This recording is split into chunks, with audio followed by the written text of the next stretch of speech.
And good evening, everyone. Welcome. This is the Pro Synth Network show live, show number 8, I believe, of the official series of shows. It's Sunday, the 24th of May. It's just gone 8 p.m. here in the UK, 12 p.m. over on the west coast of the US of A.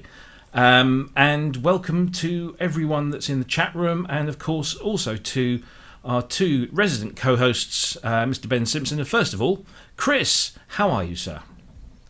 Doing well. Just glad for another Sunday. Talk about synthesizers. The fun stuff to talk about today. Have you got much lined up for a Memorial Day weekend? Taking it easy. Remembering, of course, because that's the name of the day. What do the US do on Memorial Day? I mean, I know what it's about, but is there any kind of traditions that go along with it, or is it just another day off work?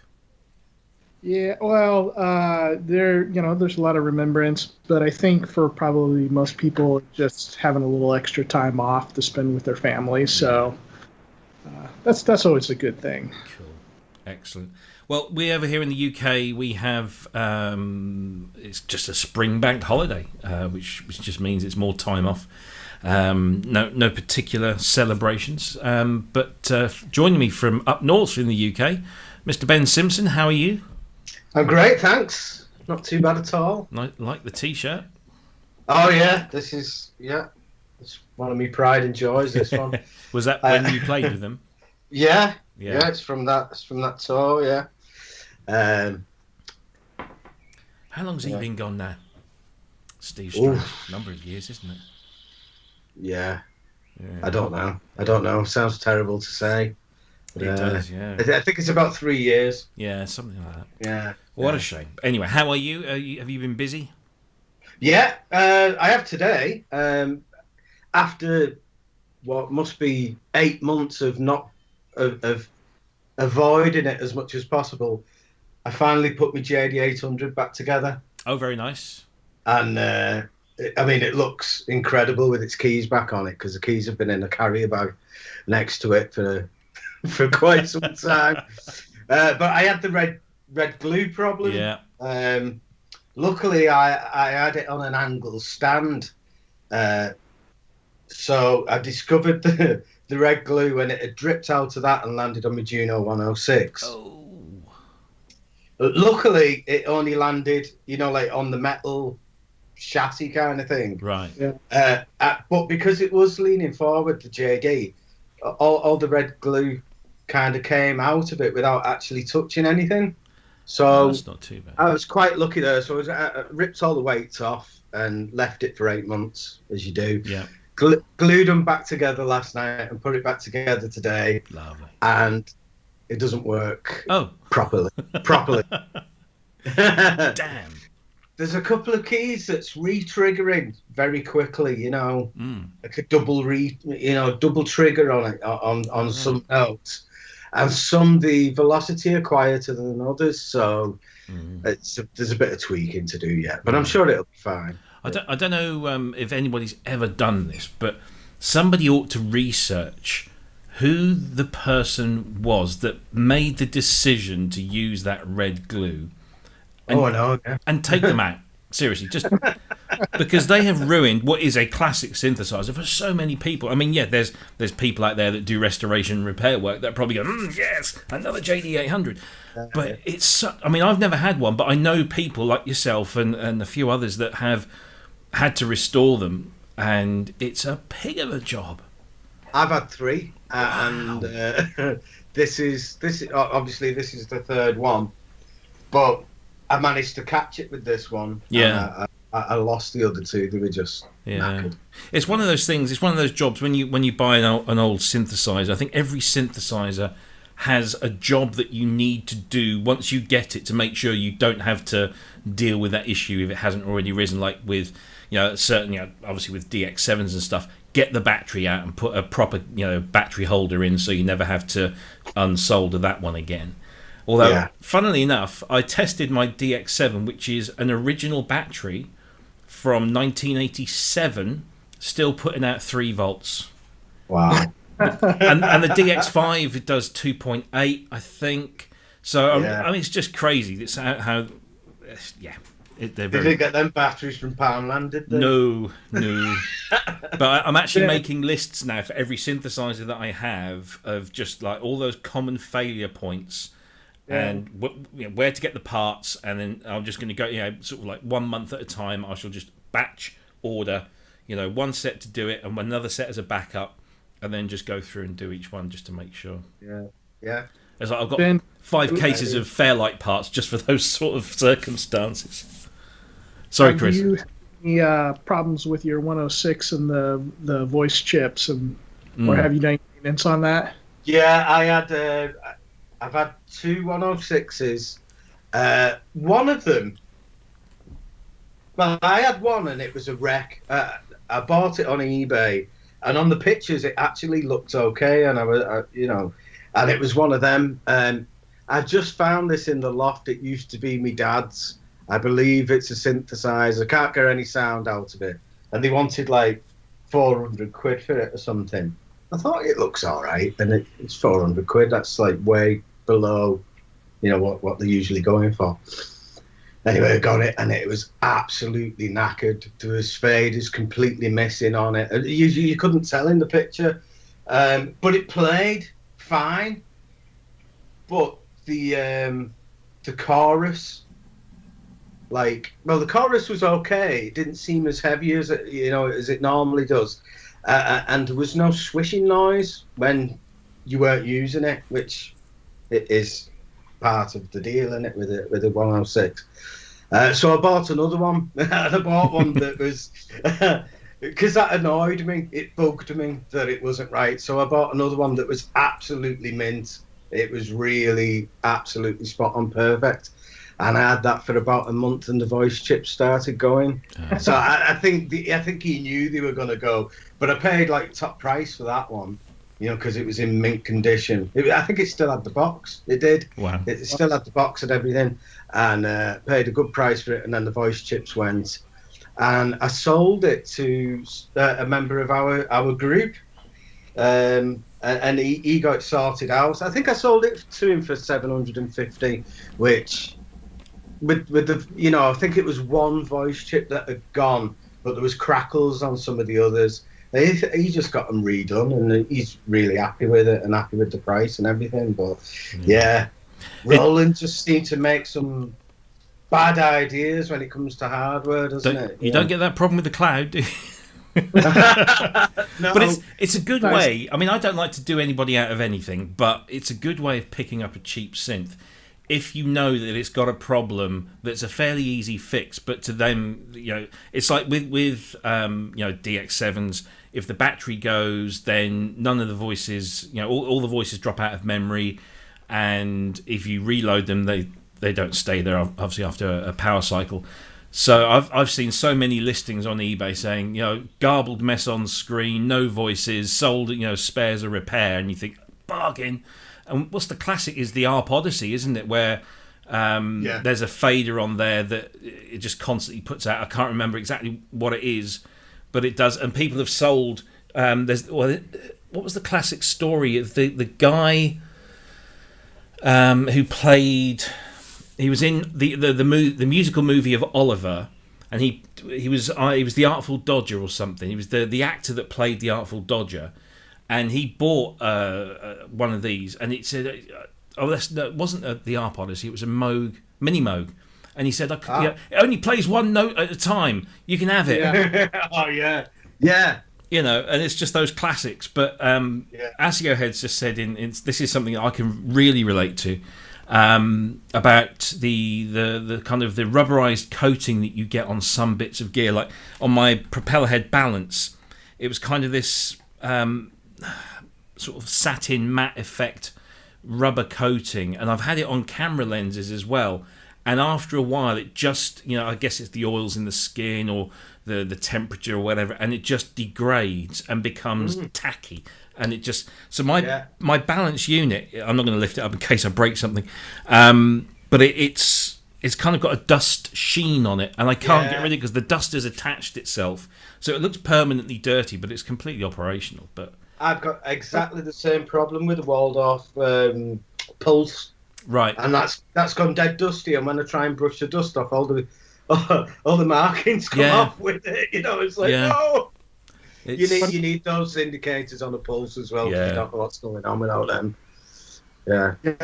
It's funny, in the guitar world, there's a lot of craze for satin finishes right now, and it's funny. It's like I don't go anywhere near them because the fun thing is like you got your arm on the guitar all the time, and that place that you touch is going to be a gloss finish, and yeah. not too much time, and you're going to have this really ugly mismatch of finishes on there. It always seemed like kind of a funny thing. They want to do the satin or the all black stealth finishes. I'm like, No, terrible. it's like bands that release albums in sleeves that are like matte black, and you just literally you only have you can wash your hands till they're red raw. As soon as you touch them, greasy fingerprints, and they just. So I hate it when that happens. But yeah, there you go. Sasquatch says use IPA. Is that Green King IPA or is that isopropyl alcohol? I'm not. Either way, it's alcoholic. I'll have to do that. Yeah. Yeah. Do you think it'd withstand that? Yeah. Yeah. Well, I had this really expensive camera lens for an old camera, and I bought a new body, a DSLR, but this was a lens for an old SLR film, and I bought a DSLR Pentax body, and it would fit, and it wouldn't have all the functions. But I'd not used it for ages, and I pulled it out of the bag, and literally I could just do that, and it wouldn't drop from my hand because it was just stuck. The rubber had just all gone, and no amount of washing or using any kind of cleaning thing would.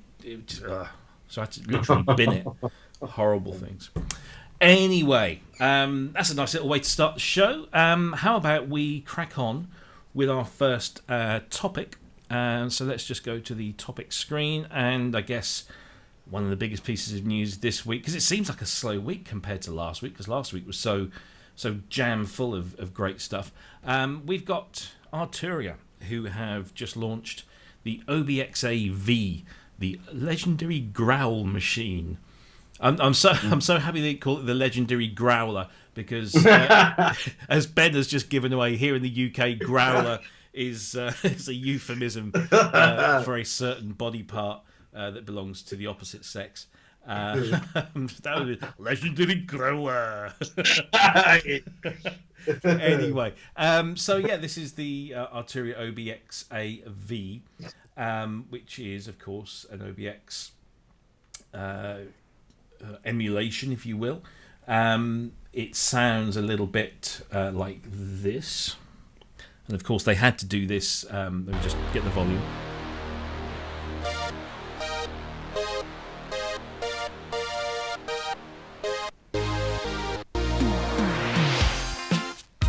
Now, I hope that doesn't get us a copyright strike, because it is very close. I'm surprised that they actually let them do it that much, because I can't remember what the duration is of the YouTube algorithm, but it does pick them up quickly. Anyway, great to see a nice interpretation of this classic synth, which I guess we could say has been done before, both in hardware and software, but this is with Arturia's own kind of V collection styling. I do like the front panel. It's very similar, if not identical to the original, nice and cleanly laid out. Lots of expansion to the original, so different elements you can add in that weren't on there as well. Hearing lots of people saying it sounds a bit thinner than the original, but I couldn't say, having not been in a room with the original one. But guys, what do we think about this? Who wants to go first? Anyone? Go ahead. Yeah, I'll go. I've got the Arturia V Collection 7, and I've only just got that. I was quite annoyed with them anyway. This is turning into one of them. I know what you're going to say. I was quite annoyed with them anyway, because I already had the CMI. I bought that. And I already had the Jupiter 8 thing. I bought that. Like, quite recently as well. So I had two things. But, like, as you probably have guessed already, now I've got two CMIs and two Jupiter 8s. And... like, no discounts or anything, and the software center, whatever it is, the app that runs it all, doesn't detect that there's two instances of it. Get rid of one. It's obvious that nobody needs two, do they? You can have 10 instances of it. You don't need two different programs of it.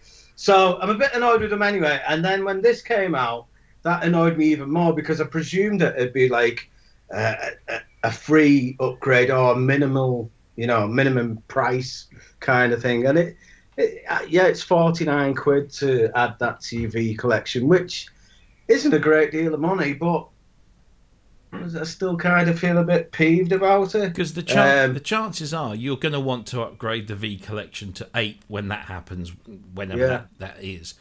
So if you spend, because obviously the cost of the OB-Xa is going to be based on your previous purchase histories with Arturia. So you might spend 49, you might have to spend 99, you might have to spend 149, depending on your level.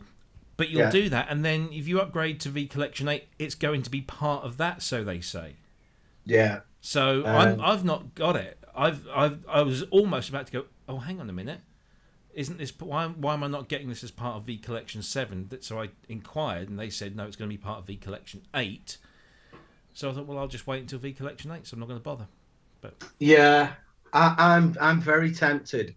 2 reasons, really. There's a sound on it called Simple Minds, and I need to hear that. Gary Linden told us about that in the group, and Mick McNeil, who's also a member in Pro Synth Network, he's kind of joined in on the conversation, and he didn't know anything about them recreating one of his patches from the past, and we're both kind of intrigued to see which song it is they've gone for, and because. With the greatest respect to Simple Minds, they don't have a song like Jump. No. Thank God. Thank God, but they don't have a song that that's keyboard sound off Simple Minds, love song or something. It's not really. Mick was an absolutely fantastic player and had a very distinctive style. But I don't think there's any keyboard sound that they kind of base the entire song around, to give it that status. So. They weren't known for being, it's not like Jump or some of Prince's stuff where it's obvious that it's one of those. They used it in their own subtle ways, I guess. So Cryss, now you're the OB-Xa either owner or keeper. I can't remember which. You're borrowing one or you own one. What are your thoughts on this? Yeah, so I own an OB-Xa. I'm borrowing a Prophet 6. That's it. Cool. Going way back into my history, where I wasn't a synthesis at that time, and I kind of had this fascination with analog synths, but back in the 90s or something, I didn't have any. And so two of the sounds that I had always really enjoyed was, as I started looking into classic rock records and finding out what was used, the mini Moog and Moog modular sound, thinking like Lucky Man or the solo from Welcome to the Machine by Pink Floyd, that kind of sound. And the other sound that I had always really liked was the OBX/OB-Xa sound of the Oberheim, and it kind of looked like, okay, that's when I start getting into this stuff, those are the two directions that I really want to go with this. So I'm always curious, when software or anything comes out, hardware that has the Oberheim sound, it's a sound that I like, and so one of my earlier, I don't know, I'm trying to think now. Anyway, it doesn't matter. When I went to buy a really nice polysynth, or at least one that was I've already had a couple Junos and a Korg and stuff, and so like the Oberheim sound was what I was really shooting for. So this, of course, is something that interests me. So checking out some of the sound clips on it. Now I have, of course, hardware. It's not the OB-Xa sound. The OB-6, of course, has the SIM type filters, the discrete. They're a great sound. I really like the SIM sound. And so this, to me, getting a Oberheim SIM type sound and a polysynth was, oh yeah, I got to do this, and that's why I went for it. for the OB-Xa sound, I don't really, hadn't really had anything like that. And last year I bought the OPX Pro 2, I think it's what called, and I really enjoyed it. I think it's got a great sound, and the interface is not the greatest. The patch system's really a little kind of weird, but the sound is good, and so I've been pretty happy with that. So when I saw this Arturia, I'm like, I wonder how this is going to compare. Now, Arturia knocked it out of the park on the UI of it. It looks so much better than OPX. I like the look of it. It's classier looking than, say, the Rolling Cloud stuff, which looks a little bit cartoonish to me. For the sound, and I'll kind of throw it back to you guys on this. The Arturia sound, I don't know how you feel about it, but I feel like there's a certain sound that their plugins have.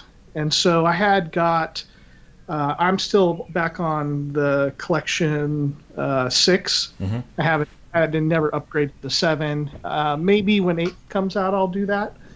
But it always seems like the top end is like a little bit smoothed out and the bottom is brought in a little bit. So it's kind of like a tighter sound, but it doesn't really strike me as being kind of as loose and open as some of the originals. And let's say I wouldn't speak to their digital recreations of the DX7 or the Fairlight, but as far as the analog synthesizers, I always felt like kind of has that sound. What do you guys think? Yeah, I mean, to be honest, I've the hardware. I don't have an OBX to compare it to. I've only ever been in the room with one, never played one, so I couldn't compare. The V Collection stuff as a whole, like you say, the CMI, the DX7, the Synclavier, they're all digital synths, so they're a lot easier to get, very close to what they were. The accusation has often been levelled at Arturia with their analog emulations not quite being, the same. But then that argument does seem to happen everywhere, and also, no two OB-Xas would sound the same. No two, ARP 2600s would sound exactly the same in hardware. But I guess they're getting as close as they possibly can. To be honest, I don't know. I don't really have I don't get into these arguments with the comparison with hardware and software. They are what they are. Well, perhaps let me reframe it. In terms of forget the hardware for a moment, but just in terms of them. Arturia, it seems like has a sound. Like their engine has a certain sound or something, and I don't know the backgrounds. I don't know you working these things, but I'd imagine that they're kind of built on an architecture. Yeah. So, like comparing Arturia's sound to, say, UVI or the OPX or whatever. Like it just always strikes me as, I mean, they're useful and I like them and I use them, but I do kind of find that they have a certain sound to them. You have to really massage it a bit to most out of it. Yeah, no, I agree that there's going to be subtleties and differences. Some are going to be bigger than others, and it is what it is. And I don't think there are many software emulations that will get 100%, because analog is just it's not something you can nail to the wall. You cannot get something that is.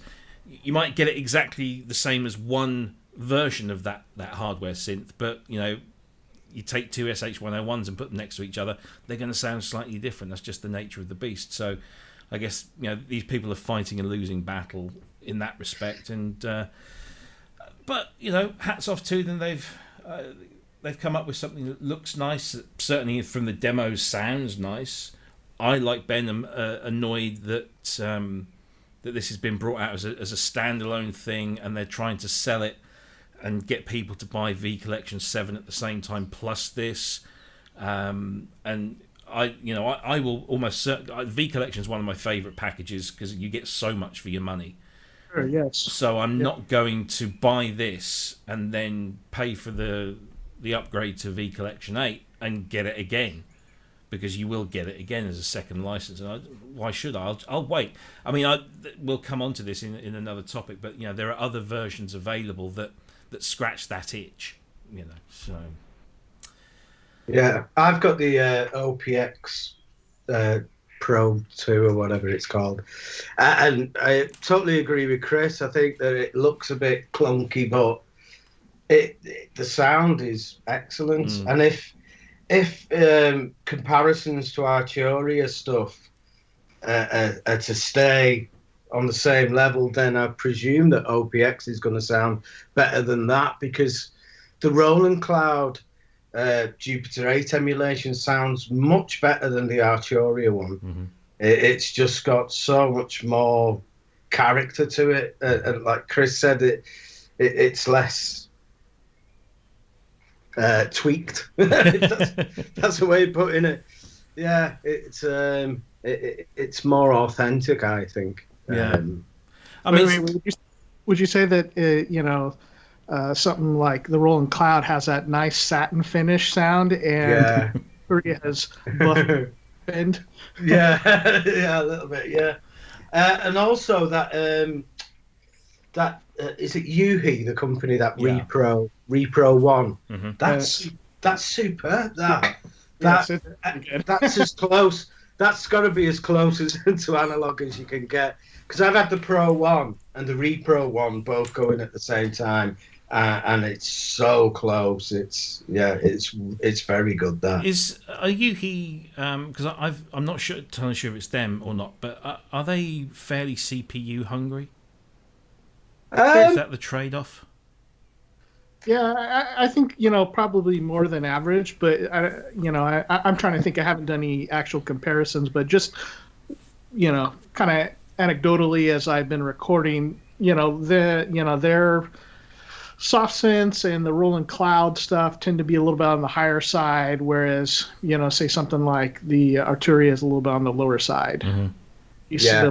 I don't have this newest one. Some people have remarked that this new OB-Xa V is a little bit on the higher side, CPU wise, and I don't know if that indicates that they're have a little more intensive modeling engine in there or not. I'm not sure. Yeah, because my kind of point was that I own some of the free UVI stuff. I've just not really got into it, but I have heard I've heard that it's fairly CPU intensive, or more CPU intensive than others, and I'm just wondering whether that's the trade-off, that's the balance that companies like Arturia are trying to cater for, that they don't, they want to keep the CPU usage as low as possible, but they want to get as close as possible to the sound, and so maybe there's a trade-off that they just have to lose that edge to make sure that it's a usable plugin.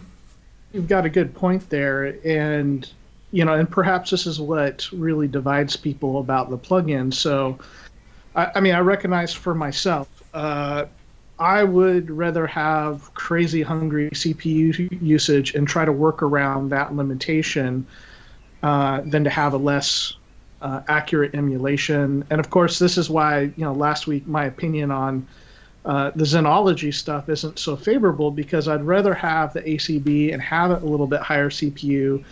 And if I need, I have a new computer now, but before I was working on a very old computer, and there are workarounds for it, and you can print it or freeze a track or do whatever you need to do, but you're going to have just that great tone. And so that's, for me, my priority, but I understand other people want to have a different workflow. So I think you're right, and it kind of comes down to what is the low CPU plugins going to be something that's more favorable to you, or the more accuracy?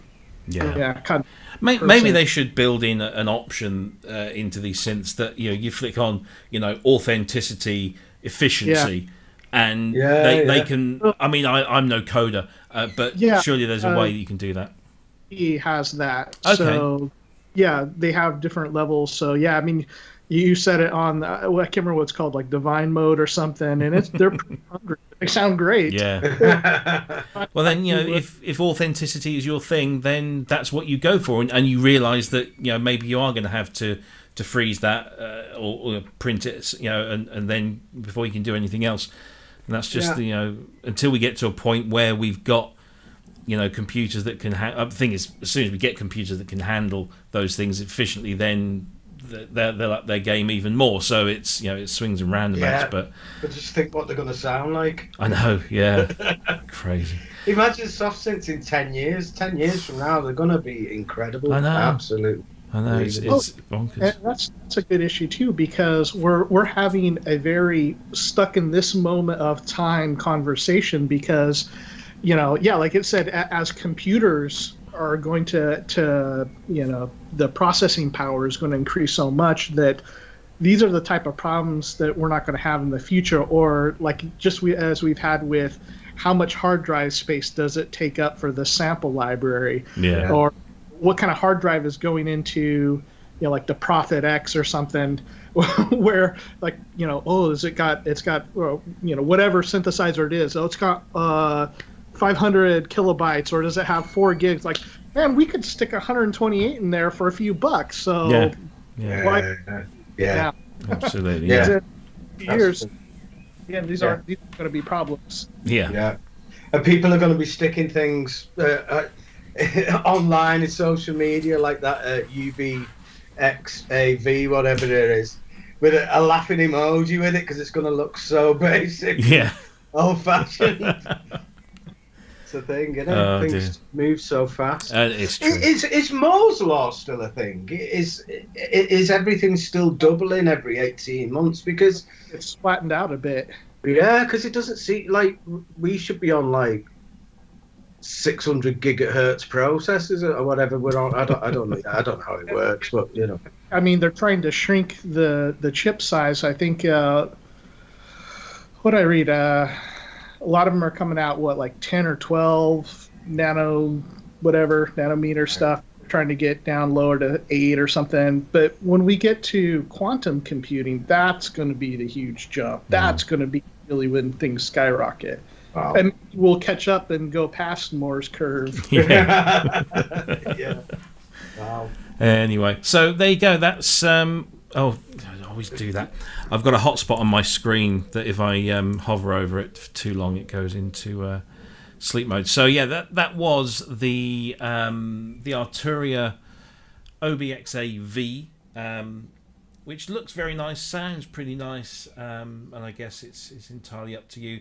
The prices, as I say, I mean, these are offer prices at the moment for non-customers, I believe, 149, so it's €50 off, or you can buy the V Collection 7 and the OB-Xa V with a fairly significant saving. But if you log in and if you've got a history of purchasing with Arturia, then they'll give you the respective discount. And I think for owners of V Collection, current V Collections, it's €49 just for that. So it's nice, it's a fairly nice price. But Arturia have got a fairly, bad reputation, I guess, for their upgrade paths. Particularly when they bring out a new V Collection, it's usually a very expensive upgrade.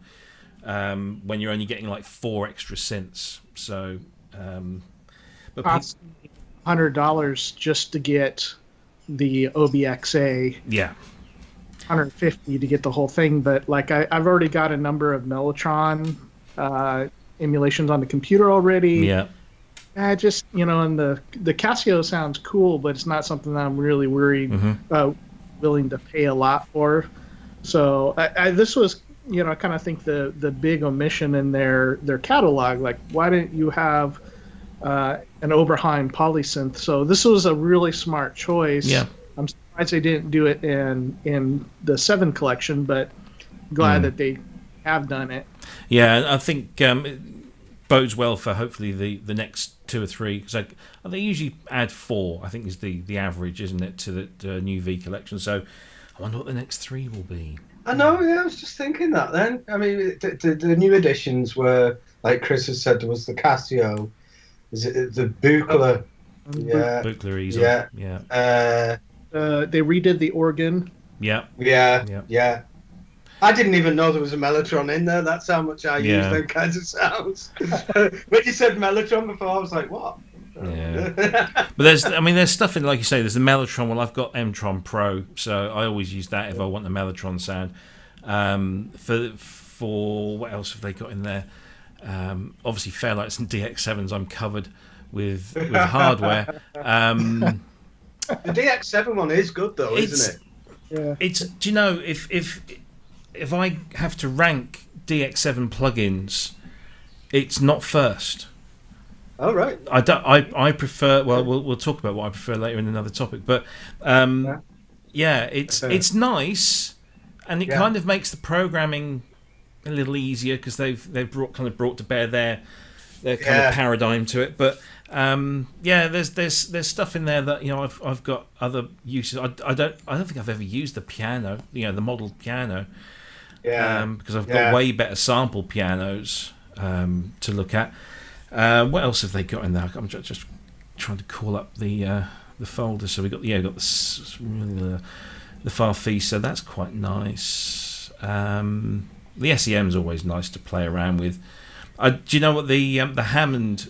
What's the organ they've got? They've got the Farfisa. Is there a Hammond in there? There's a Hammond. That was one of the ones they upgraded in this last batch. That's it, the B3. That's it. Yeah. So I tell you what is already giving that a run for its money is IK Multimedia's official Hammond plugin, which is incredible. It's so good. Good. Mm-hmm. I don't have it, but the clips on it have been really amazing. Yeah, it's so well done. It really is. So I wonder if they maybe either do something different or tweak that. But yeah, it'll be interesting to. Of course, we had the Synth V, didn't we? In the last wave, that was a new one, so that was nice to have. So yeah, it'll be interesting to see what they come up with. But there you go. That's Arturia. So let's move on to the next topic. Now, this was kind of inspired by something that was released this week, and it was released completely free of charge. And we'll talk about that first, and then we'll talk about free plugins as a kind of a separate thing, and what we kind of tasked ourselves to come up with a list of our favourite freebies, and hopefully one or two of these might be new to our audience, and maybe they won't be. I don't know, but we can discuss that. So the first thing first is this from the Valhalla team, which is Supermassive. Which is designed to blow your mind and your music to new levels of consciousness and experience. Luscious clouds of reverb, otherworldly delays, swelling waves of feedback, unlike any you've heard before. And the response to this has been pretty impressive. And I have to say, it's a really, really lovely little thing. I was having a play with it yesterday, and there's lots of presets that come with it. DivKid has done a whole bunch of free presets that you can download for free if you go and watch his video demo of this, where he sticks his modular through it. I've not really delved into it, but I tell you who has, and that's Mr. Cryss Synthient over there in the US, who did a really good video, I have to say, using your guitar, because I think this really, really lends itself to that kind of thing. So tell us about your experiences, your thoughts on this. Oh yeah, it's great. I mean, I as far as like companies go, Valhalla is probably my favorite. I just don't have nothing negative at all to say about them, and that's pretty rare for me. So, one of the things you're mentioning presets that's surprising is that when we get synthesizers or effects units, I mean, I hardly ever use presets.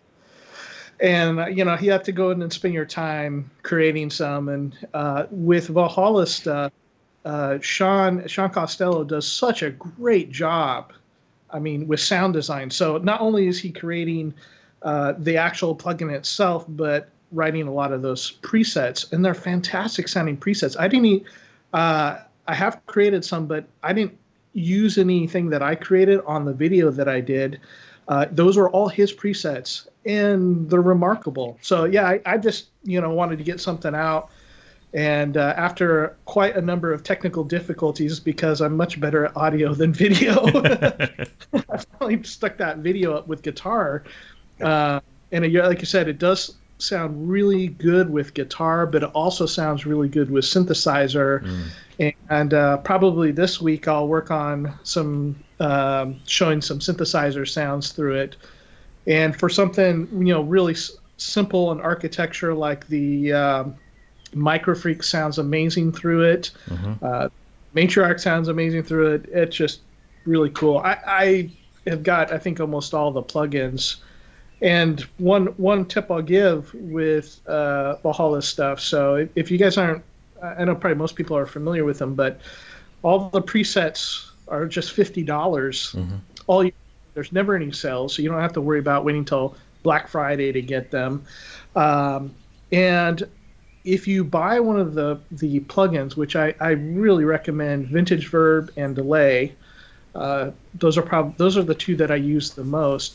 You can also go in and after you've purchased one of those, you can get Space Modulator for free. Okay. And Space Modulator is a really simple, chorus, flange, anything that modulates delay time, it kind of does in there. Multi-voice chorus that sounds just incredible. I've got his paid one, Uber Mod, that's just crazy in the amount it can do.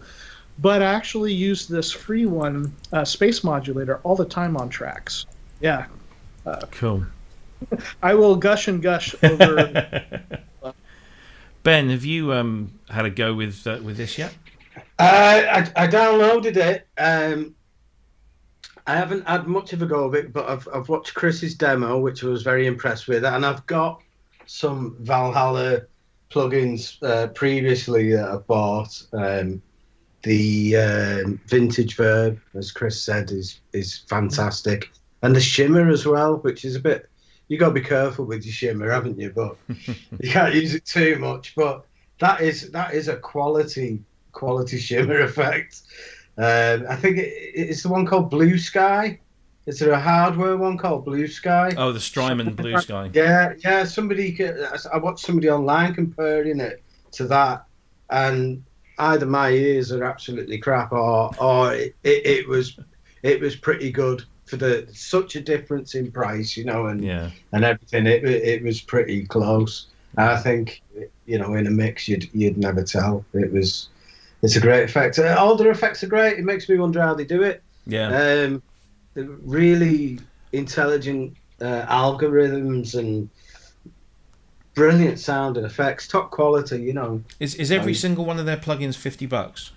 Yeah, I think so. Yeah. Except for the free ones. Except for the free ones, of course. Yeah. Yeah. Yeah, because what's the other free one that they do is the Valhalla Space Modulator is free if you purchase something else, and then there's Freak Echo. That's it. Yeah. That's quite a nice one. But I mean, I played around with it a little bit yesterday, and what did I put? I was going through a whole bunch of Yamaha DX7 presets because I'm looking for specific ones. I've been told where to look, and I'm trying to find them, so I might have to go through each one and listen.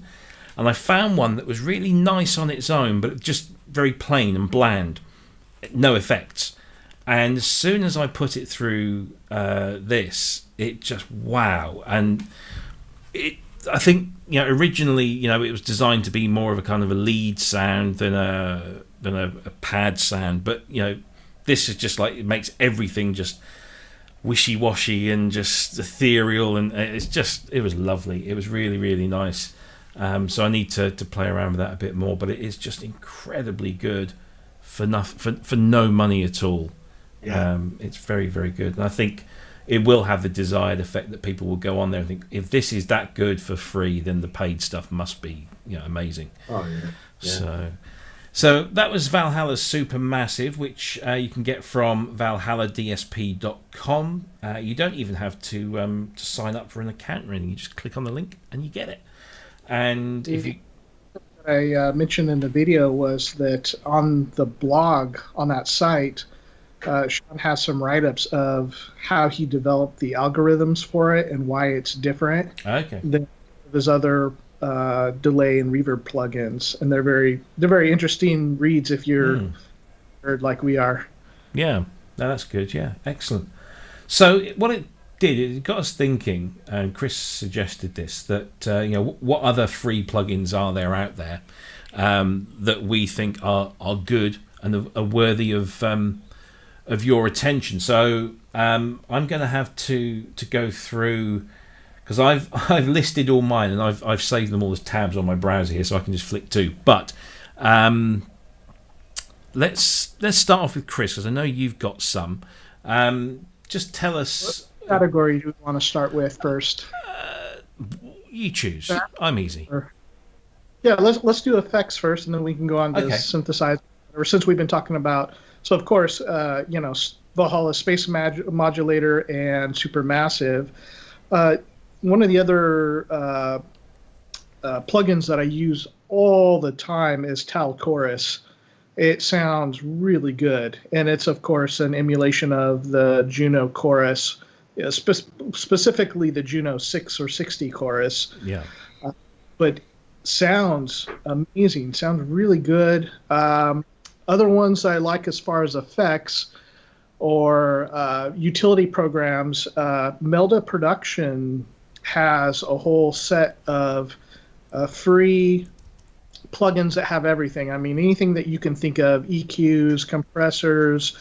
I originally went looking for them because if anybody's seen the Lupok videos, and he has the little oscilloscope and frequency stuff going there, those are from Melda Production. In fact, I really was just such a fan of it that I purchased the whole collection. I mean, you can use everything for free, but I think I got it for like $20 or something, and it's, I don't remember how many, 25 plugins or something. But very useful utility programs, plugins for that. Yeah, I've got it up here. So you get 27 audio effects for free, and then the commercial versions offer more features, which you can then just buy a license to activate those. Is that right? Yeah, and I said that I don't know if I got it on sale or if it's just really cheap, but I do recommend. I think I did get it on sale, and I said I want to say it was like $21 or something like that. I could be wrong, but they're just such a useful set of utility plugins.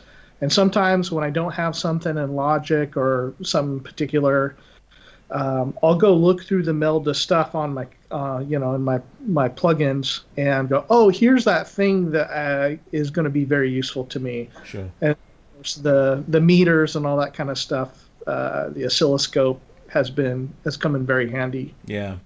It looks like they've got a whole bunch of stuff, and they've got a sale on as well at the moment, 50% off a lot of stuff.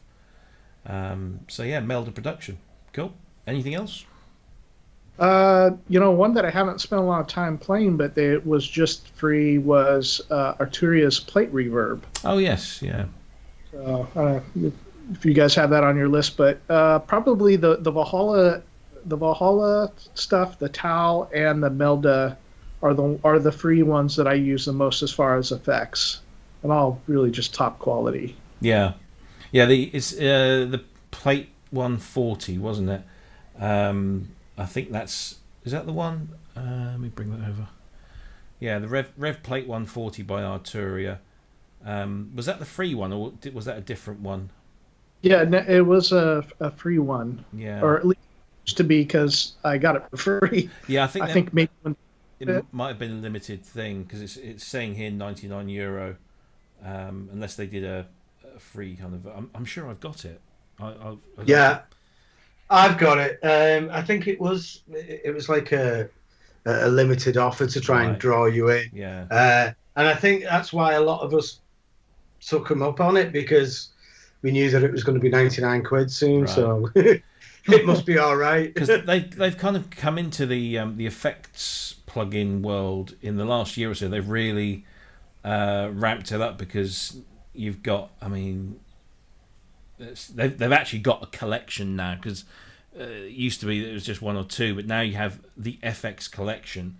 But you got the Rev Plate, the Rev Spring, the Rev Intensity, the Delay Tape, the Delay Memory Brigade, Delay Eternity. There's comps. There's a FET 76 tube, mini filter, the M12 filter, the SEM filter, and then don't they also do the Only Something You'll Ever Need, or have they discontinued those? They had a whole bunch of stuff that was like the only reverb you'll ever need, or the whatever. I don't know. Looks like they've got rid of those. Memory Man clone for cheap. Yeah, I've had vintage. A Electro Harmonics Deluxe memory mans. In fact, I have one of the early 1100 millisecond versions that have the Panasonic chips on my guitar board that are really cool sounding analog delays. Has anybody ever recreated the small stone accurately in software? I've not. Well, I keep the version and pretty much everything that they do, like Amplitube, Syntronic, and Sample Tank. And you say I have actually. Here's one of them that I have. These that I picked up broken. So here's one of them that I fixed. But I've got oh man, I've had dozens and dozens of these things over the years. Yeah, I don't know. The IK Multimedia ones sound pretty decent to me. Yeah. I don't know if anybody else. To think if anybody else makes one. They have been a bit of a revelation to me because until I started working with them a few years ago, I wasn't really au fait with their stuff. And since discovering T-Rax and Amplitube as well, and the Lursen mastering console. They do some really good stuff. And actually, weren't IK Multimedia on your list, Cryss? Oh yeah. For so under like introductory software, like where they give you a little bit to tease you into it. So IK Multimedia's custom shop has free stuff, and then they regularly run freebies on some of their older gear, like a compressor or whatever it is. But for somebody that's just getting into it, or you just you don't really want to spend a ton of money. Maybe you're not a guitar player, but you just like to have some guitar amps in the stable for when stuff, or you have a guest come over. Stuff like that can really, because you're getting again very highly developed, good emulations in their software, but they do give you stuff for free. Because Sample Tank 4 comes, the custom shop version comes with 50 instruments and over 4 gig of content, 200 MIDI grooves, 16 categories in the library. There's just a whole bunch of stuff in there for nothing. And then I guess they want you to go in and buy stuff from the shop. And they've done the same thing with Amplitube, haven't they, as well? And T-Rax, that you get this stuff free, and then it entices you in, and away you go. Because I like the Amplitube stuff, even though I'm not really a guitarist.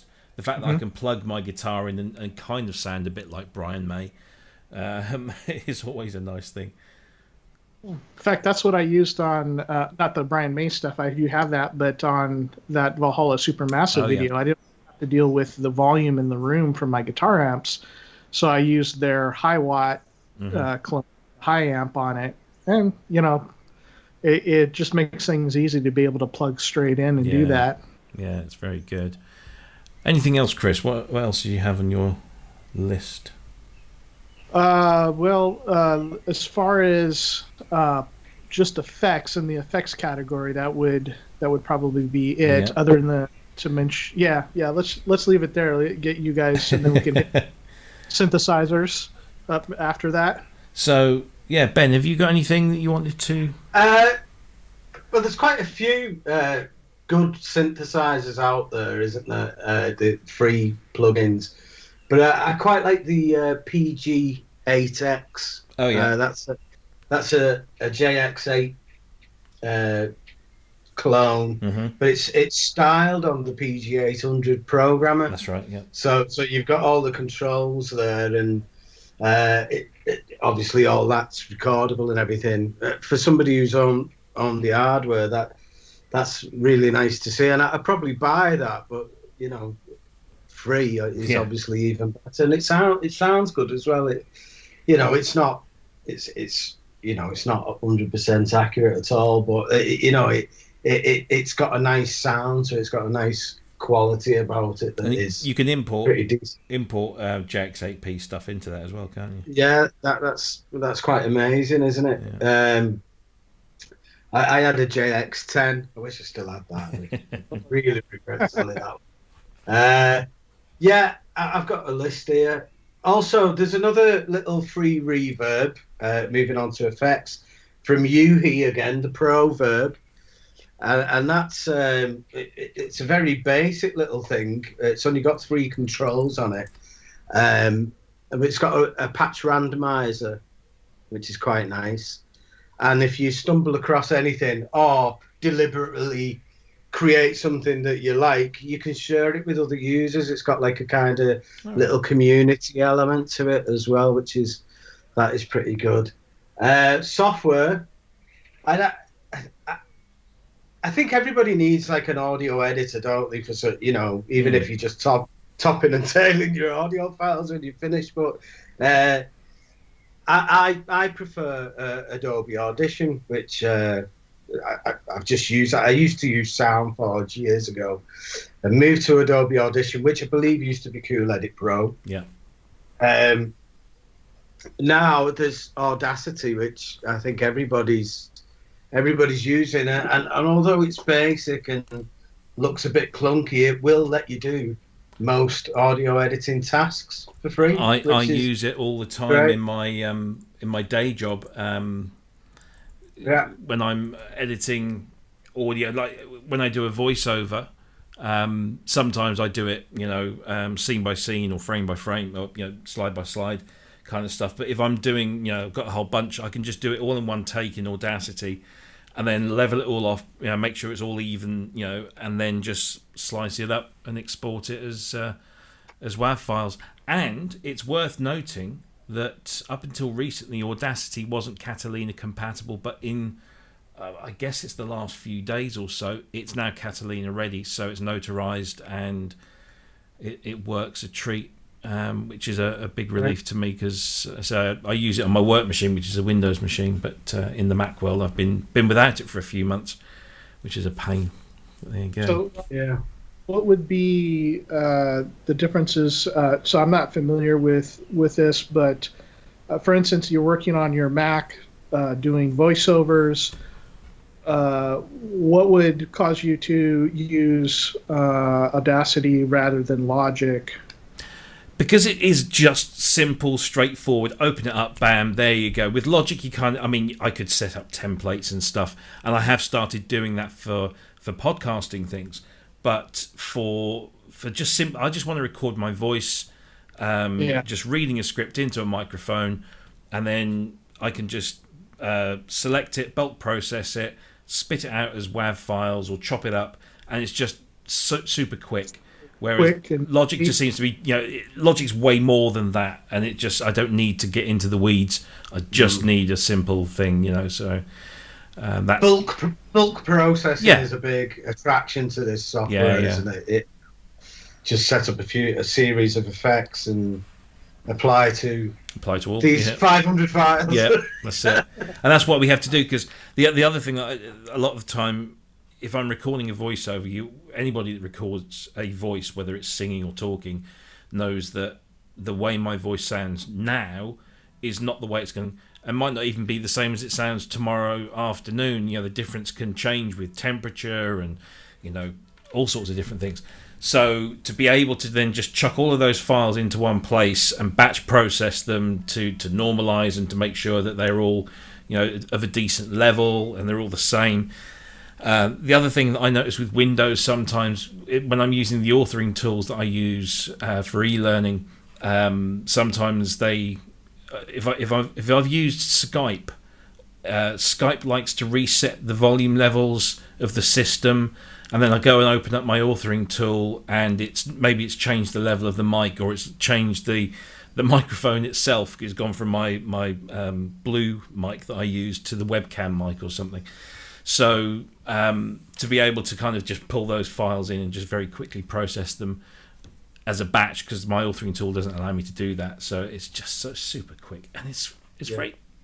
It's a cracking little program. Yeah. Also, I'd just like to add quickly before I pass over to you, Rob, Contact Player, which is free, and then you've got access to all those amazing contact libraries. The only thing with Contact Player for me was I installed it. I was dead chuffed because I got it for free. I installed it, and Cubase blacklisted it straight away. And I've never been able to use it, but It's a German thing. yeah, I'm sure. I'm sure it's something particular to me that, but it works fine with for everyone else. The thing is with Contact Player is that it only works in demo mode for many third-party libraries unless they've specifically paid for the license. And this was something that I used to have arguments with my friend Steve when we were doing stuff, and he was talking about. I said, look, you need to move into the software world because people are they're just dropping hardware samples. You need to move into Contact or whatever it is. And so he inquired with Native Instruments about licensing deal, because you have to buy the license to produce it, in the Contact format. And he said, I don't want people to have to buy the full version of Contact. I'd like them to be able to use the Contact Player. And they said, well, if you want to do that, you have to pay us more. Your license is different then, and you pay us more money. And he did tell me once, this was many years ago, but it was ridiculously expensive for a single, one-man band developer. And he said, there's no way I can afford that. I don't sell enough to warrant doing that. So I will produce my libraries, and they will be for the full version of Contact only, and that's that. And I've got. How did he justify that? It doesn't seem. It's how they make their money. They sell Contact mostly, I guess, as part of the complete package, don't they? Which, is like their collection of stuff, and so therefore. I guess if you divvied it up, Contact doesn't actually make them a huge amount of money. What makes them the money is the licensing for the libraries to be able to use the Contact platform. And it's the same with UVI do it, a similar thing, and they're not the only ones. There's lots of them that do it. But Native Instruments have always been quite expensive, from what I've heard. They might have changed. I don't know. It's. I've got some. Is it Sonic? Oh, I forget the name of the. It's not Sonic Charge. It's someone else. Morphestra and Cinematic Guitars. I got, and they're pretty expensive things, but they use Contact Player, so they come with the player built in, so you don't even have to install it. Right. Yeah. But the licensing is all managed through the Contact. Is it the Software Center or whatever it is? Their NI agent or something. I don't know. So I guess that's where some of the money goes to. So if you're a big sample library developer, then I guess it pays. But if you're a small guy, that's why it's great that it's free. But then you get it and you think, well, there's not a lot that can actually use it on. So, but they do some other free stuff as well, don't they? NI. Fairly decent free stuff. They did an effect recently as well, didn't they? They had the same offer as Arturia. Yeah. I'm just trying to look on the page now, but I can't get there quick enough. But they don't need to do it, I guess, as much as some others. People just Contact and Native Instruments, almost industry standards. So, I was gonna add, sorry, as well, the Spitfire BBC Symphony Orchestra. Yeah. That, I paid £49 for that. This sounds nothing, but you can actually get it for free if you fill out that short questionnaire. Yeah. And that's a no-brainer. I think everybody should have that, whether you use orchestral sounds or not. Yeah. My son got his download yesterday or the day before, I think. And it was just like, have you downloaded? Oh yeah, I downloaded it because it's only 220 megabytes or something. I know, yeah. But when you listen to it, it's just so good. It's so good. There's some really great. If you go online, there are some really great demonstrations of people who have used that for a number of things, and it just you think that is free. Wow. So that brings me on to another free orchestral thing that I might as well do this because it kind of segues in, which is Vienna Symphonic Library Big Bang Orchestra, which kind of they made a big thing about it when it was launched, and it's kind of just faded into the background. So it's a big kind of orchestra. It's not a full articulated orchestra. It's certainly not a BBC SO, but it's 1.5 gig when it's fully extracted. Multiple microphone positions for stereo and surround. It's just a kind of a big tutti orchestra. It's everything going, and it does sound very impressive. When you install it, it installs a few other little VSL bits in the background, which I'm not a massive fan of things that do that, but a small price to pay, I guess, for something of the VSL quality. So yeah, I mean, that's another nice free orchestral one if you like big, loud, big bang orchestras. I'm going to start off with this one because you know that I would. DexEd or Deck.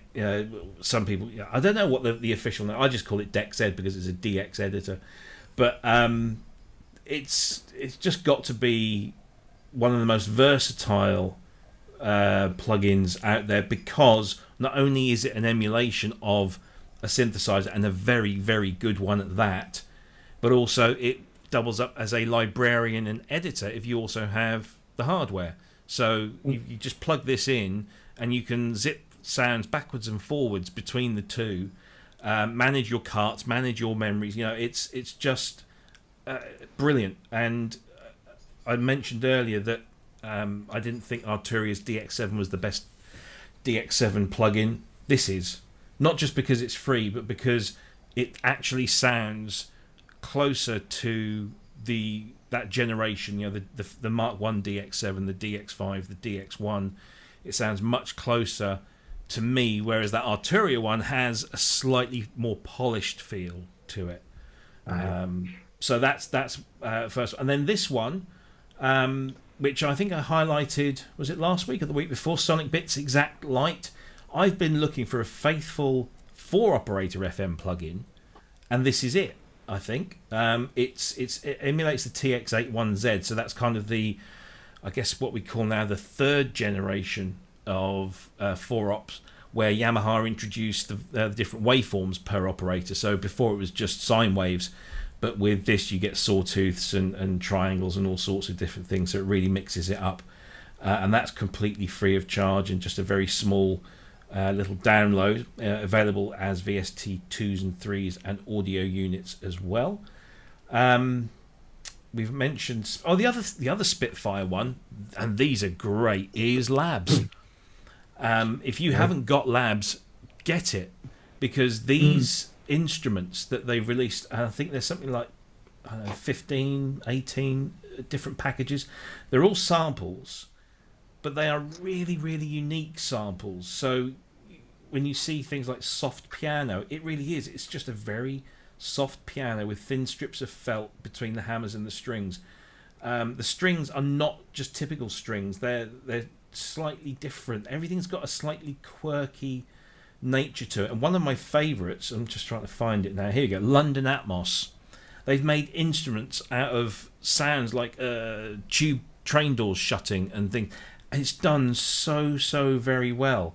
Really, funny is that I was doing that last week when we were talking about Logic's sampler. Yeah, had pulled in some recordings from a subway, and I was trying to turn that into a sampler. Yeah. But they've got things like modular piano, where because the other thing that Christian Henson, who's part of Spitfire, does is Piano Bank. So there's a community of people that sample pianos and then upload them to the site to share with members. They generally are in contact format, which is why I don't really go in for them, because I don't have contact. But yeah, I mean, things like Peel guitar, synth pads, they sound like Frozen Strings is amazing as well. There's just lots of these really quirky little libraries, all completely free of charge. You just download the Spitfire Audio app, and it manages it for you. And the interface is very similar to BBCS, obviously much less complicated, but it has that kind of you feel comfortable in there, and you join up with that. You don't get spammed at all, really. That's very good. So that's a nice one. What else? Oh, this one. Now, being a drummer, I do like my drum plugins, and this one is great. This is Alan Vista's Royo Toms, which is 8 rototoms, and they're tuned to they're actually rototoms themselves. I don't know if you know what they are, but they're mounted on a screw, so when you twist the drum, it either tightens or slackens the skin. And when I was like 17, I had 3 roto toms plus my 2 base mounted toms and then 2 floors, and I could do these great rolls that started really kind of high pitched, kind of concert tom tuts, and then get right down to the deep thuddy stuff. But this is great. Let me just play the demo.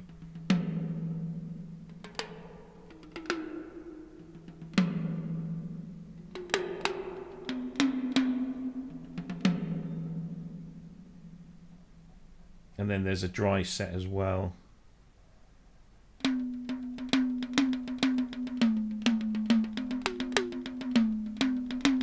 And it's so simple.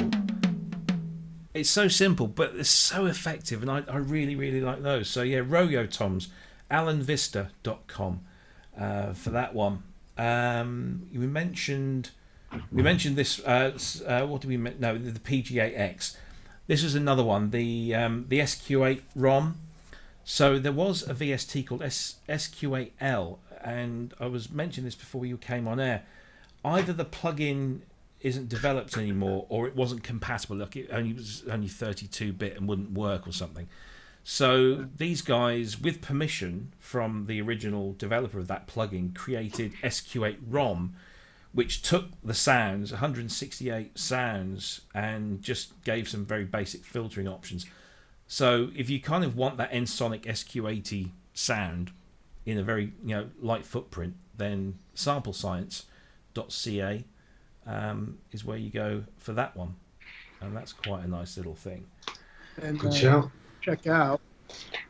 And this one, the website isn't that alluring. But if you're into your old samplers, Yamaha produced the TX16W way back in the day, and they updated the operating system to something called Typhoon, and this thing called Cyclone from the guys at Sonic Charge, which they've never supported it really. They just kind of created it and threw it out there. You can still get it from their download page, I believe. But don't expect any kind of degree of support on that one. But if you like your gritty samples, it does a very, very good job of doing it. Yeah, there it is. So it's still available. It's only like 4 meg download. But yeah, that's a nice little one to play around with. What else? Oh yes, of course. Everyone likes a Casio VL1. And here's one you can have for free as a plug-in, if you can't afford to find find one of these on eBay going for a tenner. 45 quid. Yeah, it's a lovely little thing. Also adds vibrato speed and depth and reverb, so you can mess around with that. That's a nice one. Of course, we were talking about Oberheims. Then there's OB-XD, which is the free one. So it has 3 different skins that you can use. Obviously, that's probably the most authentic one, and that's my kind of go-to OBX instrument. It's not the best of the bunch, but it's nice. One I think that's come up on most people's lists, I know it was on Cryss's list, is this guy, Full Bucket Music, who has just got an incredible catalogue of superb sounding synthesizers. Some of them are simulations, so you've got the Korg PS simulations, the 3100, 3200, 3300. There's a Sigma simulation in there. There's a Monopoly simulation, Delta DL50, and then there's BBD analog delays and other bits and bobs.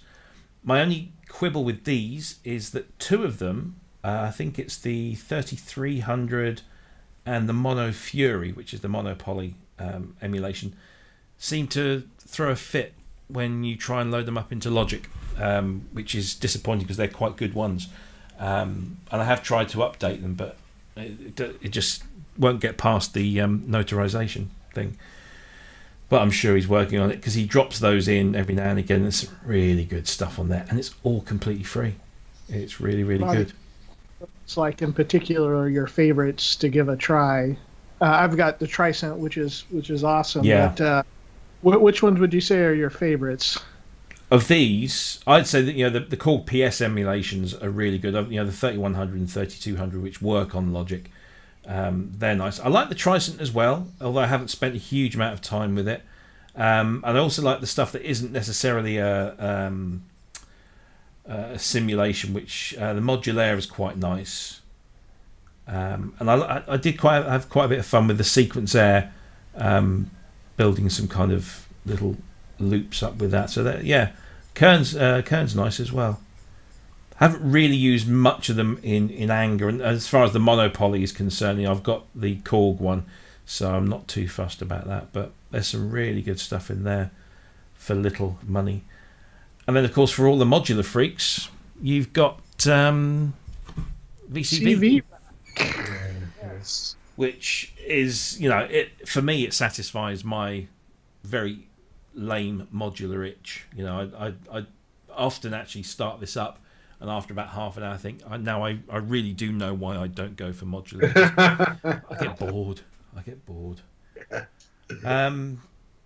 Yeah, it is a different way of composing that I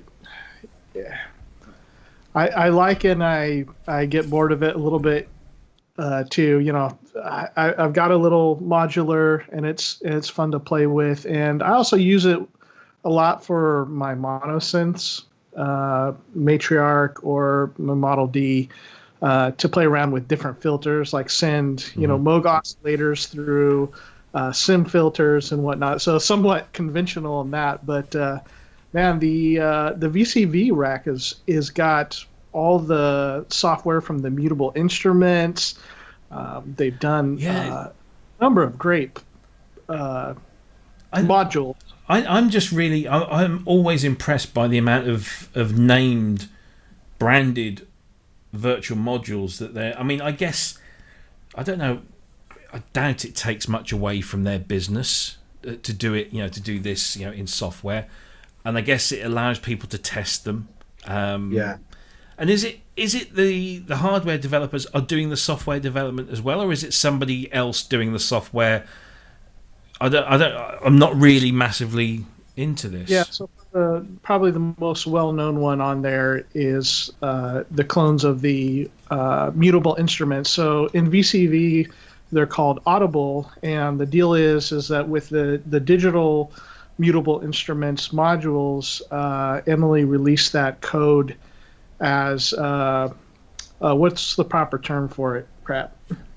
Like, it's free for anybody to use and to develop. Okay, yeah, open source. Public domain, yeah. So they've taken that. And the same thing happened with the Micro Freak, where it has some of the Mutable Instruments oscillators in there.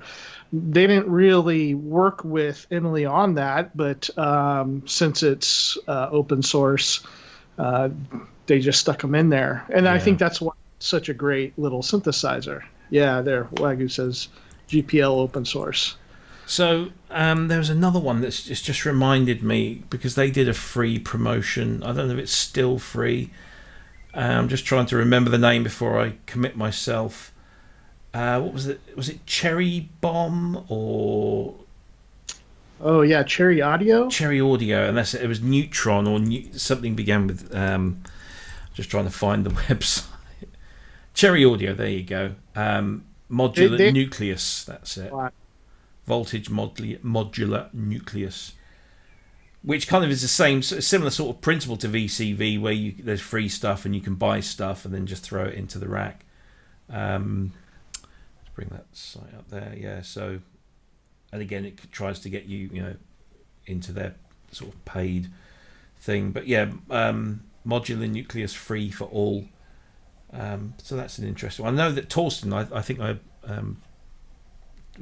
told Torsten about that, and he really likes that. Torsten. What else have we got? Oh yes, so I have to give this one a plug. This is my friend Quasar Beach, which is this Fairlight simulation. It's not a plug-in per se, so you have to treat it as it's like having the hardware. You have to treat it as such. It doesn't plug in, but you can use it. And he's just released version 1.23, which brings in a whole bunch of support for other types of file formats as well. So you can not only import Fairlight stuff, but you can also import Drumulator, Oberheim DX, Lin ROMs, SCI drum tracks ROMs, Simmons ROMs. It's all in there, and you can mess around with it, and that's just a really great. There's a little community now on Facebook. It's based in Germany, the community that is, but they're sort of like talking to each other about doing this sort of thing where they've managed to find a touch screen monitor and then kind of simulate the way that you use a Fairlight. So it doesn't actually model the hardware; it just models the software.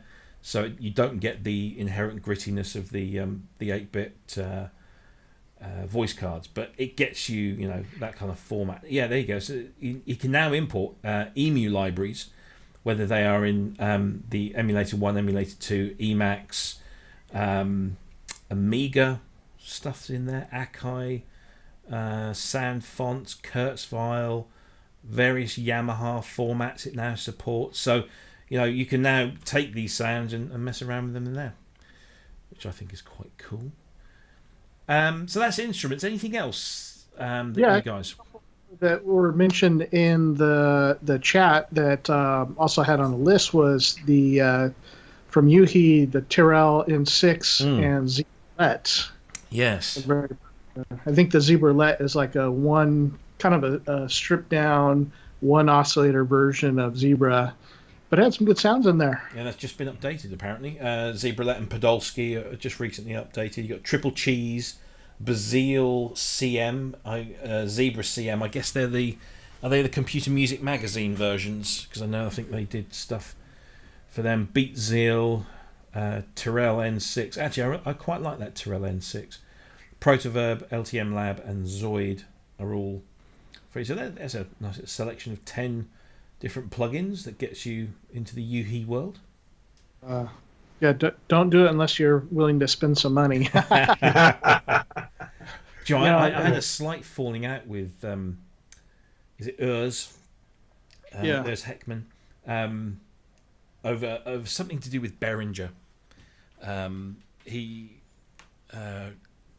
decided, I don't know, randomly to take one of my Behringer review videos of the MS-101 and use it as a stick to beat people that liked Behringer hardware, and accused, kind of in a roundabout way, accused me of being a shill and stuff, and I just thought, and I didn't realise, because I'm not friends with him on anywhere, and somebody alerted me to this, and I went on there and said, dude, what the hell? And he got quite defensive, and then took it all down, and it went. So that was it. That was the last I heard. So it's a shame. Well, at least he's a clever guy. I'll give him that. Excellent plugins. Yeah, I'll give him that. It'd be a lot worse if he had doubled down on it and just battle. Of course, we should mention also, we mentioned Tal Chorus, but Tal, of course, makes some free synthesizers as well. They do. I think, was it, I'm sure you'll pull it up, but Noisemaker and Bassline, I can't remember what else. I think I closed there, but let me just bring that back up again. While you're doing that, I'll mention another one. If you like the kind of mid-60s electronic organ sound, Martinique has their Model F, and I think they have a few other ones now. They're quite fun if you like that kind of again mid-60s pop or combo organ sound. I've got the Tal website up here. There's a lot of good stuff here, and the free products, Noisemaker, the chorus, the reverb, the vocoder, and the filter. I hear a lot of good things. I know this isn't a free one, but a lot of good things about Tal Uno LX. It's as a Juno emulation. I will say it sounds a lot more like, obviously for obvious reasons, it sounds a lot more like a Juno 16 than it does a 106. So like kind of the grainier Juno sound, it does that really well. It's not going to sound as like that kind of soft hazy that the 106 has, but I really like the sounds on that. And sometimes I'll pick that over using my real Juno if this suits the purpose better. Yeah, I follow. I actually subscribe to a guy on Patreon who does a lot of kind of recreations of stuff. So he'll take an artist and say, let's recreate some of their patches, and he uses for all that Juno stuff. He uses this, and I'm thinking, damn you, I've got the cloud. Do it in that. Satisfy me. But it's. I mean, for £50. Again, because even though most of the Juno architecture circuit-wise is the same, those little bits that are just slightly different. I think there's one thing concerning like a buffer in the filter, if I recall, and then of course the 6 and 60 have software envelopes, whereas the 106 has digital. Oh, I'm sorry. I said that wrong. I was thinking the right thing, but I said it wrong. Sorry. The 660 has analog envelopes. The 106 has a digital envelope. Yeah. And there's a few little tweaks like that make it sound different. They do sound, and I love the sound of all three Junos, or four if you can include the alphas in there. Yeah. No, that's a good one. So what about I chose a couple here that are not necessarily free. So first one is Reaper, which I think if you are looking to start making music on a computer and you can deal with a slightly steep learning curve that is involved, it's not technically free. It's shareware free, so you can download it, use it, unlimited. It will nag you every time you start up to say you've used your 30-day trial, but now you should pay the license, and you should, because it's $60 for 2 full versions. So if you buy it version 6, you don't have to pay anything again until version 8. Now they do upgrade rapidly, which is also a good thing, because every time they find a bug or a new feature, they put it in, and it's available cross-platform, so it's Linux, Windows, Mac, and it's fully customizable, skinnable. It really is a cracking piece of software. I don't think there's anything else that comes kind of close to this in terms of a DAW that is free stroke, low budget, unless you know of anything that's cross-platform as well. Yeah, not cross-platform that I'm aware of. Because the other one that I'm just really disappointed about is Cakewalk, which is now free, but it's only Windows. Yeah. It used to be a pretty big deal back in the day. It was up there with everything else, with Cubase and Logic. It was one of the big 3 or 4. But I think it was very big over in the US more than it was over here in Europe, I think. But yeah, BandLab, because Cakewalk was bought up by Roland.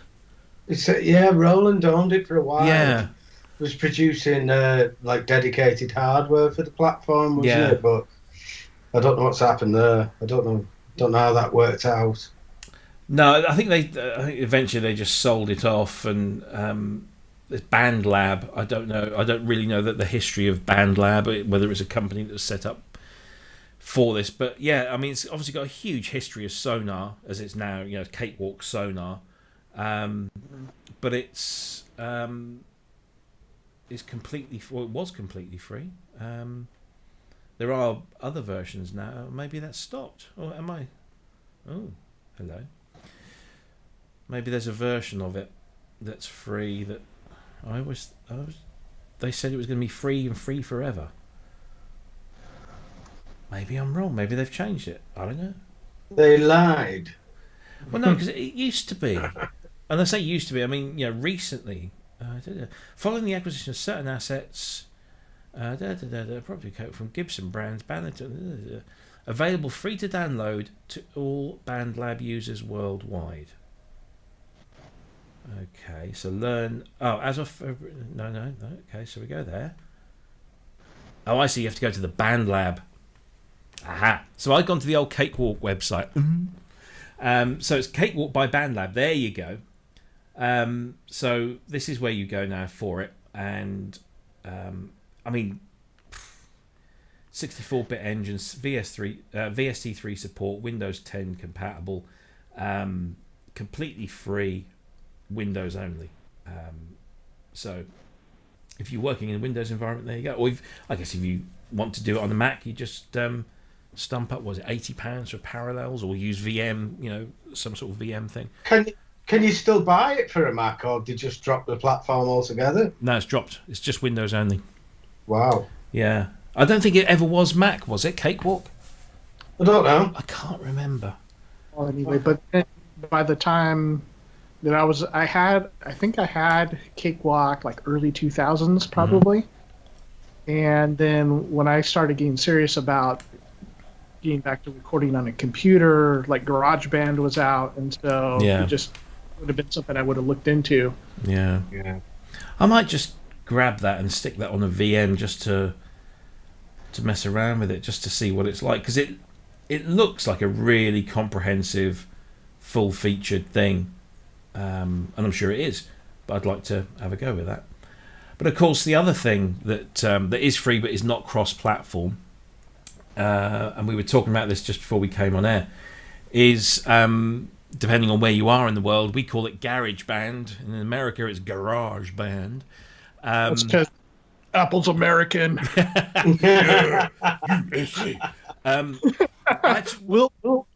So in fairness, I do call when that certain car company is owned by the British, I do call them Jaguars. It's a Jaguar. or as we call them, old people's cars, because that's mainly the type of people that own Jags over here are mainly old people. But so GarageBand is completely free for anyone that owns an Apple device, whether it's an iOS device or a desktop device. And of course, they're interchangeable, so you can create something in GarageBand on your iPhone and then open it up on your desktop and continue working. You can also export it to Logic Pro, should you have that as well. And yes, I know this is exclusive for owners of Macs and iOS devices, but damn, this is probably the best you'll ever get for free. GarageBand gets a lot of stick. It used to be kind of considered a toy, more of a kid's thing, but more and more it's looking like Logic. With every update, it's look at that screen there. Apart from the wood end cheeks, which you can bring into Logic, you can turn those on in Logic if you miss the wood end cheeks. But there's so much that is shared across both of those. It's a powerful thing. It's very much Logic Lite, isn't it? It's exactly that. Yeah. And with even though it's a paid program for $200, it's outrageous the amount of stuff you get with it. And so I think there's a chuckle. Everybody has a preference for Windows or the Google and Android systems or OS X.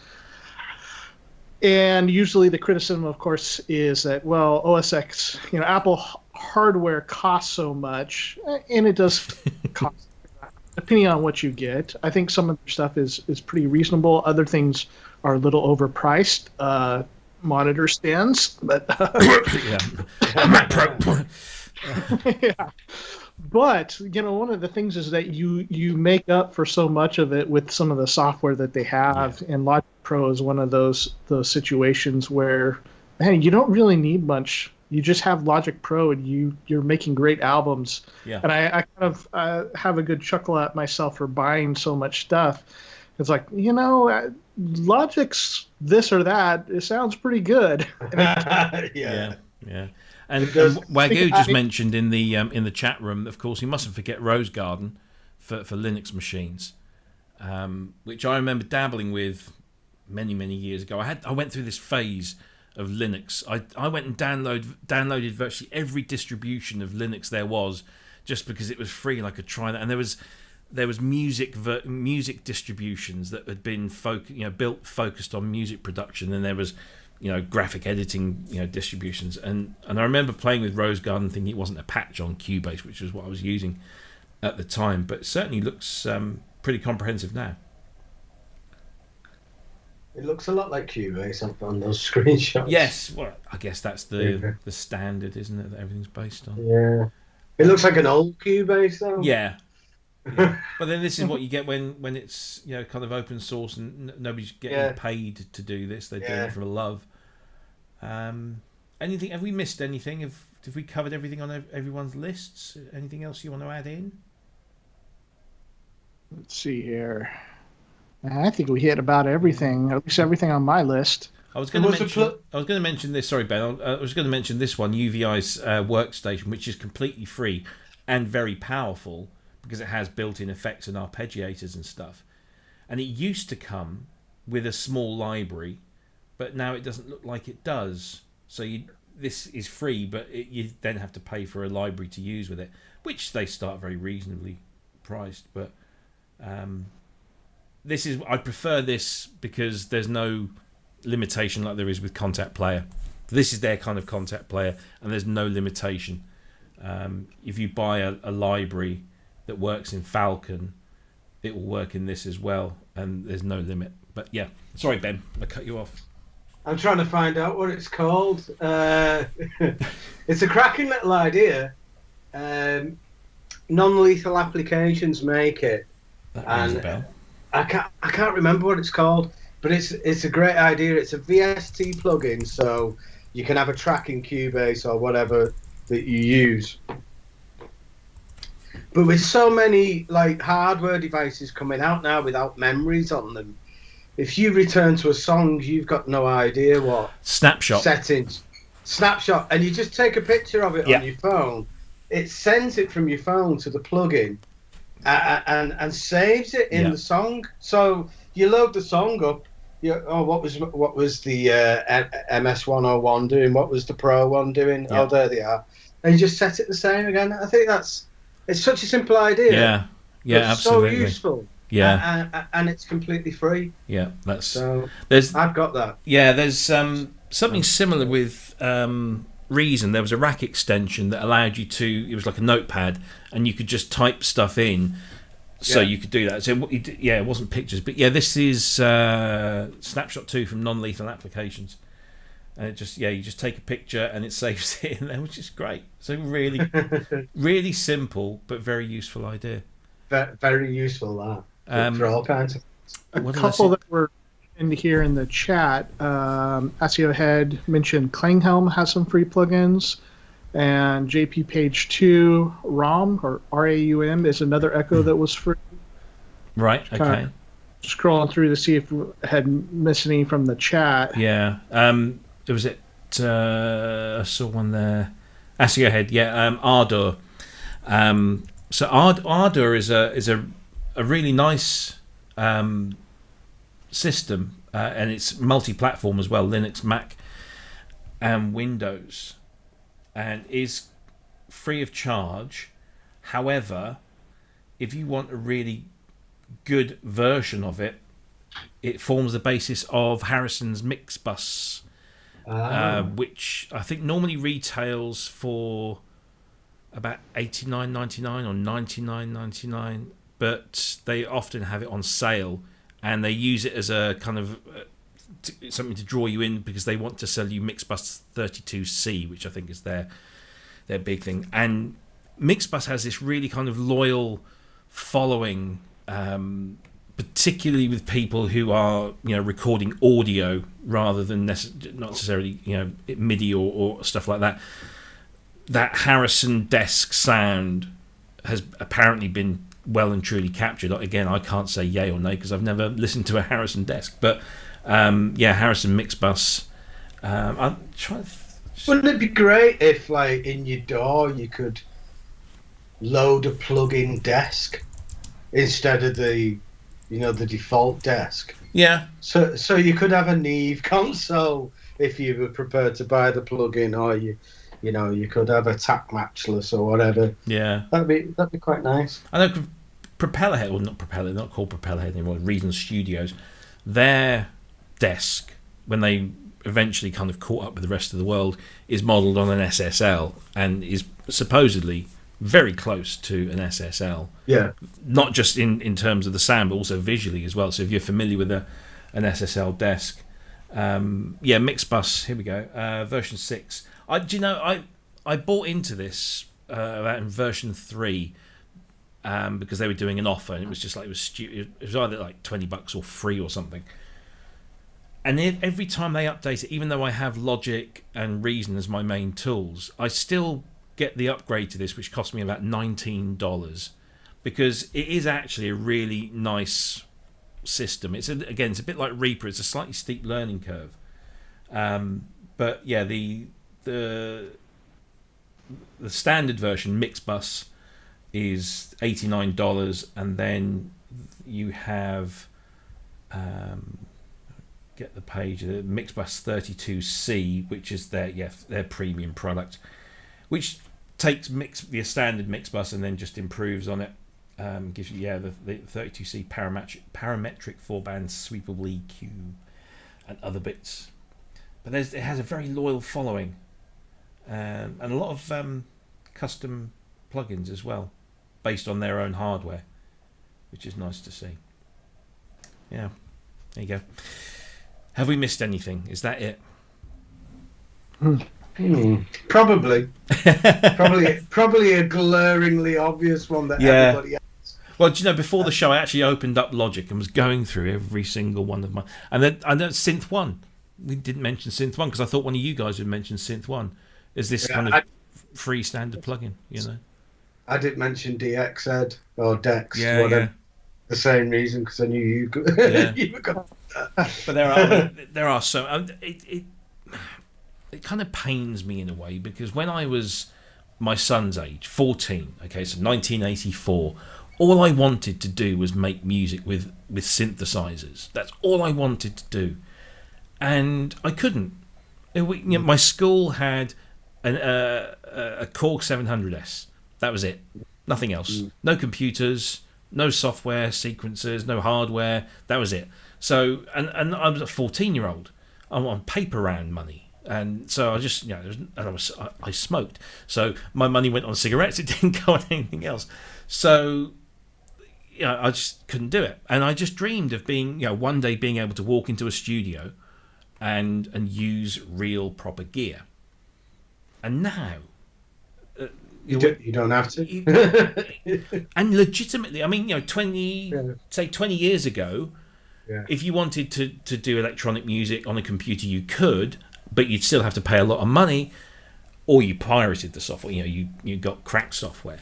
Now, a 14-year-old kid can sit down with a computer, an inexpensive laptop or an iPad or something like that, and have enough legitimately free tools to create professional original productions. I'm not talking any of this kind of loop stuff where you just get pre-recorded loops. Proper original productions, and you can do it for nothing, literally nothing, apart from the cost of the computer.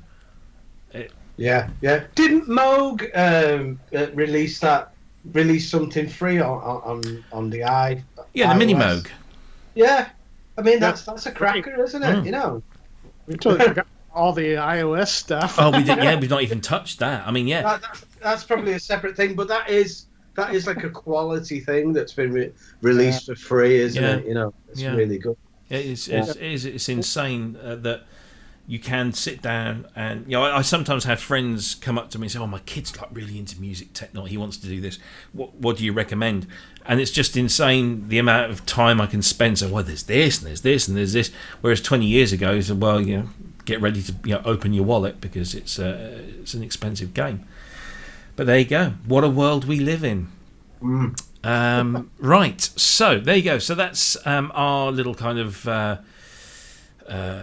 thing about free plugins. There should be, if we've introduced you to something there, that's great, because maybe we've given you something extra, and we may have just reinforced some aspects there as well. So I'm a little bit kind of... So the last few weeks I've been talking about something that I want to talk about that I can't talk about. Well, guess what? I can now talk about it. Yes. At last. So this is just a little plug. We're not going to spend any great deal of time on this because I can't tell you much more other than I am now doing work with Sound on Sound, the music technology magazine, and they've relaunched, should I say, because I think they did it a few years ago. They've relaunched their podcasts, and this time they're doing it properly. So we have 3 channels. One that covers recording and mixing, one that covers electronic music, and another one that covers people and the music industry itself. And they're going to be properly, produced and curated. And I was incredibly lucky to work with the guys last year at Synthfest. And from that, I was approached and said, "Would you like to do some content for this?" And I was like, "Yes, I'd love to." And so I've got a few in the bag already. I've got another one lined up for next weekend, which I'm really excited about. And that's the thing I can't talk about, is the actual shows themselves until they're launched, and then we can talk about them as much as we like. But it's so exciting because it's opening a whole bunch of doors, allowing me to actually get to talk to people that I kind of heroes, really, or people that I'm a massive fan of. So there's nothing, yes, obviously this is a commercial interest on my part, but you guys don't have to pay anything to subscribe to this. But all you got to do is go to your favourite podcast channel or podcast provider and subscribe to all 3 of those. There's a trailer in there. In fact, our trailer for this was in the top 10 of Apple podcasts for a number of days. So that many people were listening to the trailer, it got into the top 10 podcasts, which I thought was pretty cool. That is cool. Yeah. So they're gonna drip feed them out. There's not going to be a huge ton. They're going to come like on a regular basis. So there's 2 there at the moment. I listened to this one the other day, which is the chat with Mark Crabtree, who is the founder of AMS. So up your neck of the woods, Ben. And he's talking about how Neve merged with AMS and they became this kind of joint force in the industry. And then the other one is there's a kind of a synth meme thing going around, isn't there, about getting your snare sounding right. Well, I think they've actually tapped into this quite well because Mike Senior has done this great little it's only 15-minute podcast on 3 ways to compress your snare drum, and I've never really thought about it too much, but this is a cracking little podcast. And you can also download a whole bunch of WAV files, and you can go. There's links here to go to various places to tools that he's using. It tells you about the different types of compression, the different types of settings that you can use to correct inconsistent snare hits, adding sustain, enhancing the attack, and how that affects it in the mix. And it's just a little 15-minute podcast, which I thought was that. Kind of summed the whole thing up for me. It's just really nice little nuggets of information. So there you go. Sound on Sound podcasts. Go and subscribe, and you can hear more of this if you really want to. I think my first show is coming out in a couple of weeks, so be prepared to be bombarded with stuff. But I've got some really good. I mean, my first guest is very interesting on a personal level, but subsequent guests that I've got in the bag. Or ready to be recorded.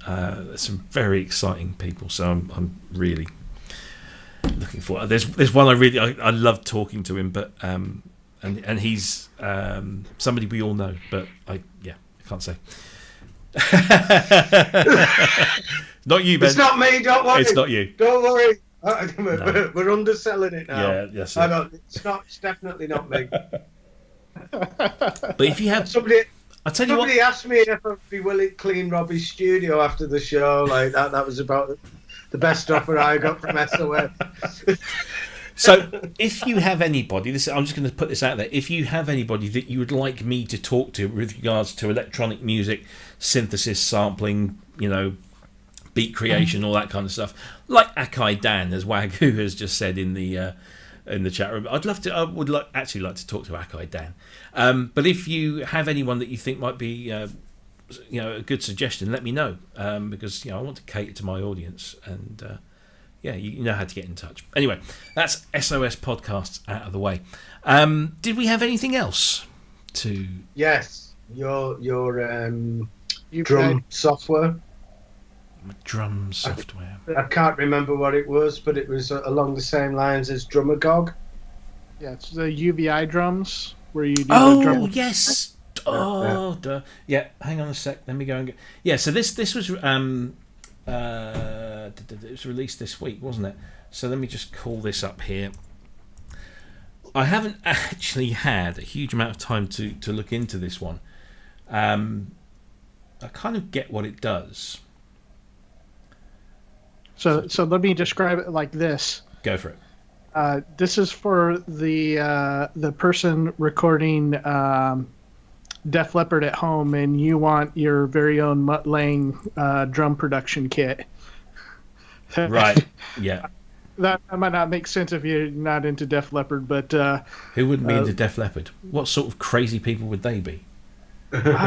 British people, right? This is a British band, right? We love Sheffield. A Sheffield band. Sheffield yeah. band. Yeah. Yeah. I would call it up, but unfortunately, the UVI website keeps giving me this connections not private thing. Might be impersonating. Yeah, I've been on there today. How odd. Oh, this is not good. Should have had this. UVI sounds and software. There we go. I can do a little basic description. Yeah, go. Of this. Yeah, we do that. This software, basically, if you have recorded drums, for instance, you have a drummer in your studio, you have your drums mic'd up, you get the best take that you can get, and then afterwards you're mixing, you're like, man, that snare sounds terrible. And so, but you've already recorded it, no amount of EQ or compression is going to fix it.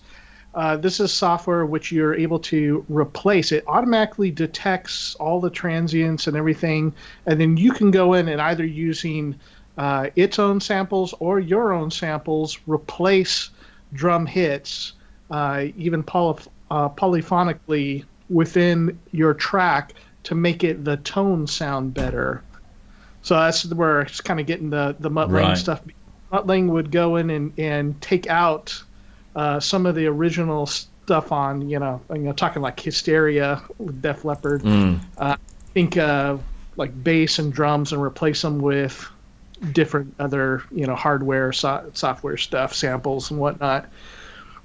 So it allows you to kind of save a really good take. Now, if you're recording stuff with a drum machine or, Easy Drummer or something, this is not going to help you at all. But for somebody that's maybe doing home drum recording or even the full studio, this could be a tool which helps you. I mean, it's not something that you can't do on your own, but this is a tool that really just takes a lot of the work out of it and makes it really quick. Yeah. So it's already got 10 out of 10 awards from places like Music Tech. It's €149. Yeah, I kind of got the thing where it was, allowing you to really kind of dig in and separate things and clean things up, which is this came kind of out of the blue. I know a few of the guys at UVI, and they never mentioned this. Either I'm now considered out of the loop, or they were trying to keep it quiet. But yeah, it's kind of just a drum manipulation tool, really, I guess. But yeah, it looks nice. I'm just trying to find the demo video, which confused me because it had somebody hitting pineapples and stuff, and I wasn't quite sure what the relevance of that. Oh, here we go. It's up here, isn't it? Let's have a look. No, it won't load. There we go.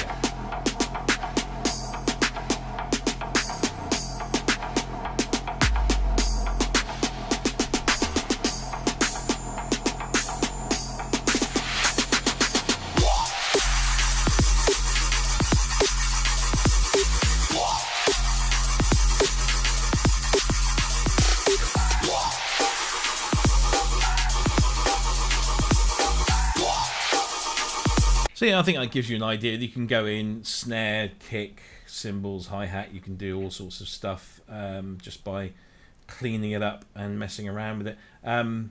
So that's UVI's Drum Designer. Would you find yourself using that at all, Ben?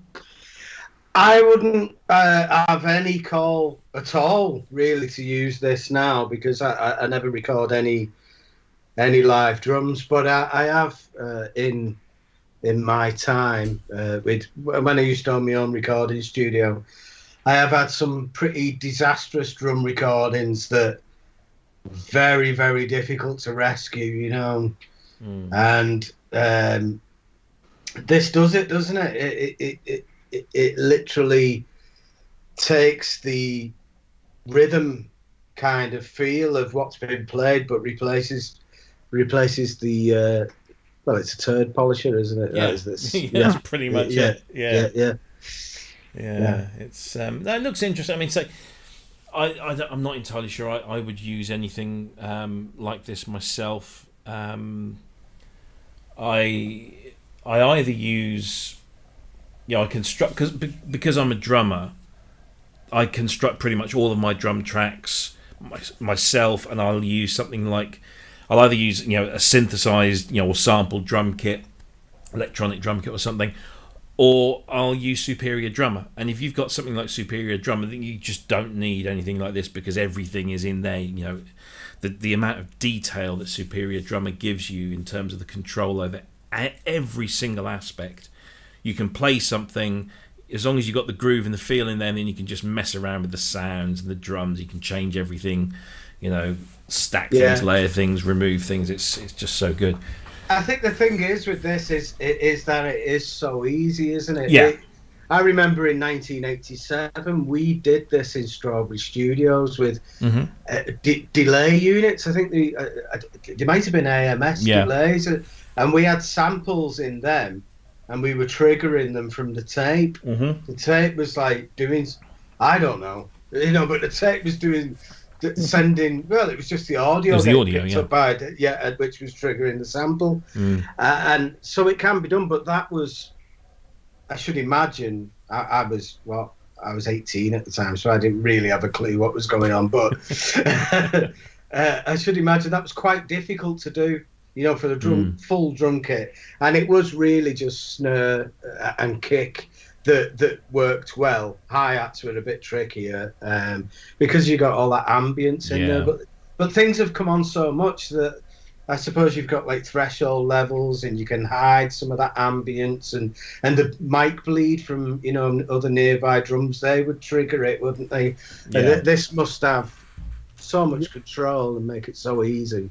It does. They kind of go through how they do how you can manipulate the transient detection and different elements. Like, I mean, you got, even if you got a track that's got a full kit on it, like you could go out and pull out, here's where the snare is hitting, or here where the cymbals or the kick, and actually focus on that to get that transient detection for your sample to put in, which is, it's very clever. Yeah. Again, like Robbie said, this is not something that I need because I'm not doing anything that would require it. But you got to hand it to him for having an idea that is going to be very useful for some studios. Yeah, definitely. Especially like smaller studios that might not have a great drum room. As long as you close mic everything, and that's probably the best technique for using something like this. No room mic or anything. Just get the kit down and completely replace it with some great sounds. Yeah. It doesn't. I mean, the more I look at it, there seems to be a lot going on here for your €149. You're getting a lot for your money because you get the individual instruments to replace, but then you also get this D kit as well, which allows you to kind of basically build your own drum kits from this. Excuse the church bells in the background. Yeah, it looks good. Yeah, having that kind of flexibility later on is really nice. I mean, I've got some really nice guitar amps, hand-built stuff, vintage, really high-end boutique stuff, and they sound great recorded, but you're locked in, which has been the history of recording any sort of instrument forever. But it is kind of nice to have something where you can go and like Superior Drummer or Easy Drummer, or things like Amplitube, where I'm getting really spoiled that I can create a great guitar tone. Usually I do a lot of rhythm tracks on Amplitube, so it's creating my virtual amplifier, and I go back and I listen to it, and I'm like, the Marshall sound wasn't really doing it for this track. Maybe I'll try it with a Mesa instead. And you go back and the performance that you put in is there. You're just going back to change the tone without doing, reamping and correcting the delay, the latency and all that kind of stuff. It's just so easy. Yeah. It's going to make us lazy, though, isn't it? These kind of tools, because we just as long as you get the groove in, and then we can just take those sounds out and throw something else in. Here's a counter to that. I mean, yeah, it can make you lazy, but when you figure, we have a very limited time in which to make music. True. And especially, if you're working another job and you got so much time, is the time that you spend on it, do you want to be, re-recording the parts to get that right tone? Or if we can do this and then spend that time mixing it a little better or adding some other part or doing more writing, whatever. There's also the learning process that a lot of great things that I've done have been accidental sometimes, and I was trying to do something else. And I've thought about this with like YouTube and that. Like nowadays, when you can't do something, you tend to just go to YouTube, and you don't have that experimentation that you might have had. Like years ago, I got a compressor and a gate, what's the Roland drum machine, the little silver one, the Drummatics thing? Oh, the 606? The 606. I had a 606 and a gate, and I somehow sidechained this rhythm on a pad, and it blew me away, and I felt dead pleased with myself because I discovered this, and it was a great effect. And I got many years of recording out of that, sticking basses through it and everything. But yeah, I think that sometimes this very dedicated plug-in thing, like the one-button compressors and stuff like that, take a little bit of that experimentation away, and we might suffer long-term because of that. Only a little bit, but people will just be going down the easy route and producing all stuff that sounds the same instead of making accidents and creating something new. I think, as Cryss said, I think that this is aimed squarely at those people who are on deadlines. They need, they need to fix something. The kinds of people that would be using the isotope stuff. They've got something they can't get the guy back in to play it again, or they've got the groove in, the feels there and everything, but oh damn, that snare, the snare mic was faulty or whatever, and this is that kind of that restoration tool. And there will be people that will take this like auto-tune as a restoration tool. It was never meant to be a performance thing, and then it became this horrible performance thing, but it was always supposed to be a restorative tool. And then somebody said, oh, we can do this with it, and we were all shared out for a number of years. So I guess somebody will probably find something very clever to do with this, but there'll be a whole bunch of people who will use this to save a project before it has to be delivered or something. So I mean, interesting. I like what UVI do. They seem to be producing a whole bunch of really good libraries still, but also things like the effects plugins that they do. I think Spark Verb is one of my favourite reverbs, and that's theirs, and Thorus as well, which is the big chorus thing that they do. That's very nice. Let me ask you, because I don't have... I think at one point I had some free UVI, like Nultron or something, but I don't have any UVI, I don't have any Contact, but would this be pretty similar in use to, say, like Sample Tank and Centronic?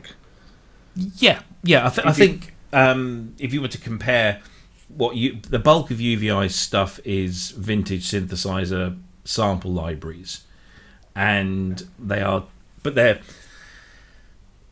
a scripted interface like Contact that is very graphically pleasing. There's a consistent kind of element of tools in there, so that if you're familiar with the tools in one, you can transfer those to the next one. And they really do deeply sample their stuff, and they do it all in house. And so they've got some really clever guys there, and girls, I'm sure. But some of their stuff is just so, detailed, and then they throw it into this kind of nice scripting environment that not only looks nice, it looks like the instruments that they're sampling, but also is very easy to manage, and to sort of play around and get some really good stuff. I'm a big fan of a lot of their stuff, and the the range of stuff that they do, is they've got sound effects libraries. They've got things like stuff that I would never use, like whoosh effects. So it's a powerful sound design tool capable of everything from simple gusts and flybys to thundering sci-fi sound effects. If that's your thing, if you need that in your music, great. They've got. I've got people in the band that can do that. Well, exactly. And I mean, when they launched this one, I literally laughed out loud. It's called Walker, but it's a Foley tool, and it's a really deep tool that gets you footsteps. That's it. Wow. Footsteps. Wow. So specific, isn't it? It is.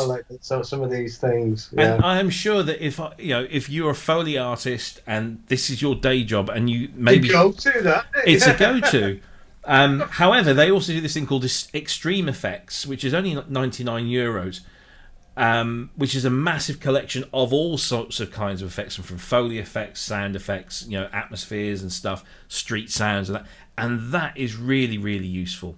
I mean, I liked every now and again. I'm a huge Burial fan. If you're familiar with the artist Burial, if you're not, get familiar, because he's amazing. And he does a lot of this very urban kind of two-step, original dubstep. Not this, bro step, whatever stuff. It's really, it's South London orientated, and it's very urban. And in the background, there's lots of kind of urban atmospheres. And I just, you get a nice little drum rhythm going in the background there, and then all you need to do is just take one of these kind of city atmosphere things and just lay that in the background, and all of a sudden it takes on this kind of urban darkness. It's really good. So they do some really weird things like that Walker. I had to laugh. You can choose the different types of. Let me show you this.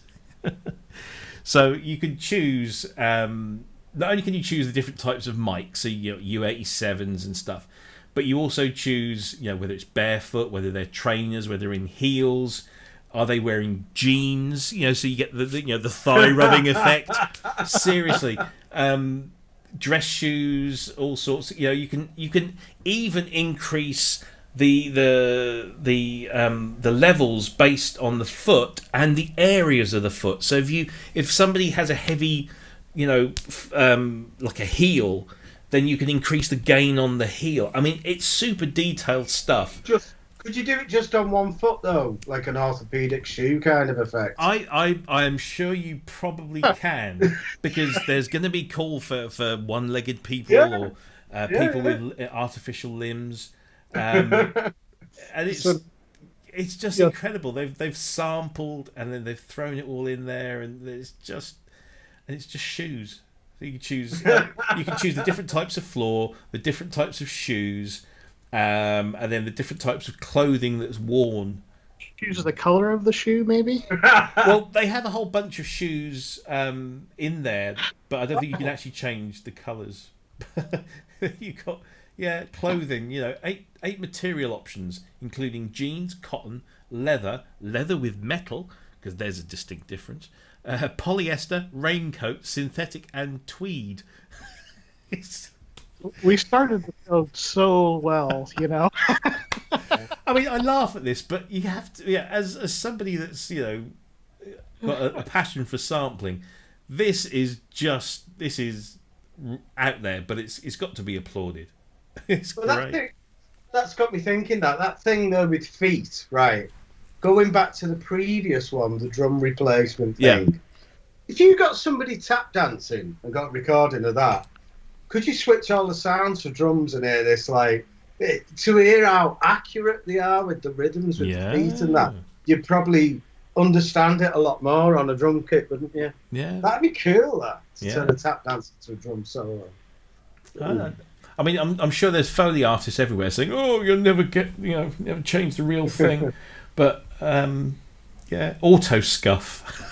It's auto scuff. What the hell's auto scuff? So he's going about that footstep one. Yeah, it's all right, but it doesn't sound like it doesn't sound anything like a Dr. Martin. A Dr. Martin's boot going into someone's head. It reminds me, when I was like 11 or 12, I'd gone into the city record shopping. I was in the bus station waiting to come home, and it was one of these big 1930s, 1940s bus stations that just got worse and worse over the decades. So this was about 1981, 1982, and I went into the gents' toilets, and these skinheads come piling in, laughing, joking, and they got these, those big Dr. Martin boots, the 18 holers, like this, brand new, and they threw them in the gutter, this urinal. It was a proper. It was there was no fancy stuff going on, and they were jumping up and down on them. And I'm a little bit scared, but I'm also intrigued. And I said, "What are you doing? They're brand new boots." And they said, "Oh, we're just breaking them in." And I said, "But in the toilet?" "Oh yes, the piss breaks down the leather nicely and all that." I was like, "You're joking?" But no, they weren't. I wasn't going to argue with them. They were like 10 times taller than me, but and stunk. Yeah. Well, I always wondered why they had a musty smell about them. It's just the piss. Anyway, and on that note, I think we should draw the show to a respectable close. Thanks ever so much for all your participation. So let's do our usual. Let's go around the room, and we'll start off with Cryss again. What you got lined up for your Memorial Day weekend and your short working week? Yeah, well, try to work on more presets. I want to get, like I said at the beginning, I want to get back to making another video or two with Supermassive, but running some synth through it. So I'll be very we'll see interested. how it goes. Actually, for my Microfreak soundtrack that'll come out not too long from now, I've already done the video for it, but I had the sound set's called Effectual because it's sounds that most of them are meant to be utilized with effects, a lot of effects, because it's a mono, very simple architecture synthesizer. But all the effects that I used on there were Valhalla stuff, so vintage verb, delay, shimmer, and then tal chorus. And so when that comes out, you can hear those those plugins we were talking about. But I wish I had Supermassive out because I'm not going to remake the video. It'll be fun making some other little tracks. And yesterday I got my BBC. The Spitfire BBC downloaded, and so I was messing around with that, and I wasted way too much time making this like drum and cello thing happen, and I probably need to revisit and make it into a track because it sounds really great. Yeah. So, whether that happen this week, I don't know, but yeah, that's kind of what I play. How about you guys? Ben? Yeah, what I'm doing is I'm sick of the studio. It's not like user friendly at all, I don't think. So because I've sorted my JD800 out and it is one of my all-time favorites, I need some room for that. So I'm gonna have I've took a week off work, and I'm gonna have I'm gonna rethink it all and try and get the best setup arrangement that I can, and try and get one that's like conducive for two people working at the same time. Mm-hmm. So like there's kind of two setups, so I can jam with people, and because at the minute but you can't at the moment because you're all on lockdown. Oh, I know, yeah. Obviously when that goes, but like when I have done in the past before this, like I've had mates come around and that they've just sat there watching me, But why don't you try that? And I thought like I need to make it more of a a collaboration environment. So that's what I'm doing. Got to sort all this out and hopefully get to make some music before the end of the week. Excellent. Yeah, that's always the thing that kind of comes last on everyone's list, is to actually make some music rather than dick around. What about you, Bob? For me, well, so obviously I've got tomorrow off, so I spent today rearranging we had like a dining room downstairs, but we preferred to use it for like video games. We can just throw the kids in there. So I've been meaning to put the 5.1 system up in there, and I did that today. So that's that out of the way. So I've got that to do tomorrow. Tomorrow I'll be barbecuing because it's a bank holiday and apparently the sun's going to be out. But next week, well, I've got another interview to do for this podcast thing, which I'm very excited about. That's going to tickle a lot of my spots about things that I'm really interested in. Very very selfish one, that one. I've been trying to. So I've plumbed back in my Akai S6000. So observant viewers will notice that the front panel is no longer on there; it's here. And I've been going through all of those libraries. So I might just sort of go through and reminisce. I've bought loads of really long USB cables to plumb things in from across the other side. I'm looking. I might buy the ESI. What's it called? The MU8 something. It's like 16 ports. The auto sense MIDI in and out, and it's a USB hub as well, and it does all that. So that'll probably go underneath that rack there, and then I can MIDI up everything that's over this side of the room. So I might spend some money. That's about it, really. I'm not really. I've been deep diving into DX7 presets to try and find some special ones, and that's for when I find a bank, I have to kind of like send it across and then save it on the floppy disk, and I need some more floppy disks now. So yeah, just messing around really. Yeah. I noticed your distinctly Pink Floyd-ish T-shirt, but there's something fishy about it. Weird fish. Shrimp Floyd. Shrimp Floyd. The defishing bell. Shark Side of the Moon. Clamimals. And Fish You Were Here. Yeah. Gotta love a bit of Floyd. Yeah, so I think that's everything. I think there's anything. I have got a Fairlight to keep fixing, but I've got to a point where there's not a huge amount I can do until I get some other bits. But funnily enough, so here's something. I'll throw this in there.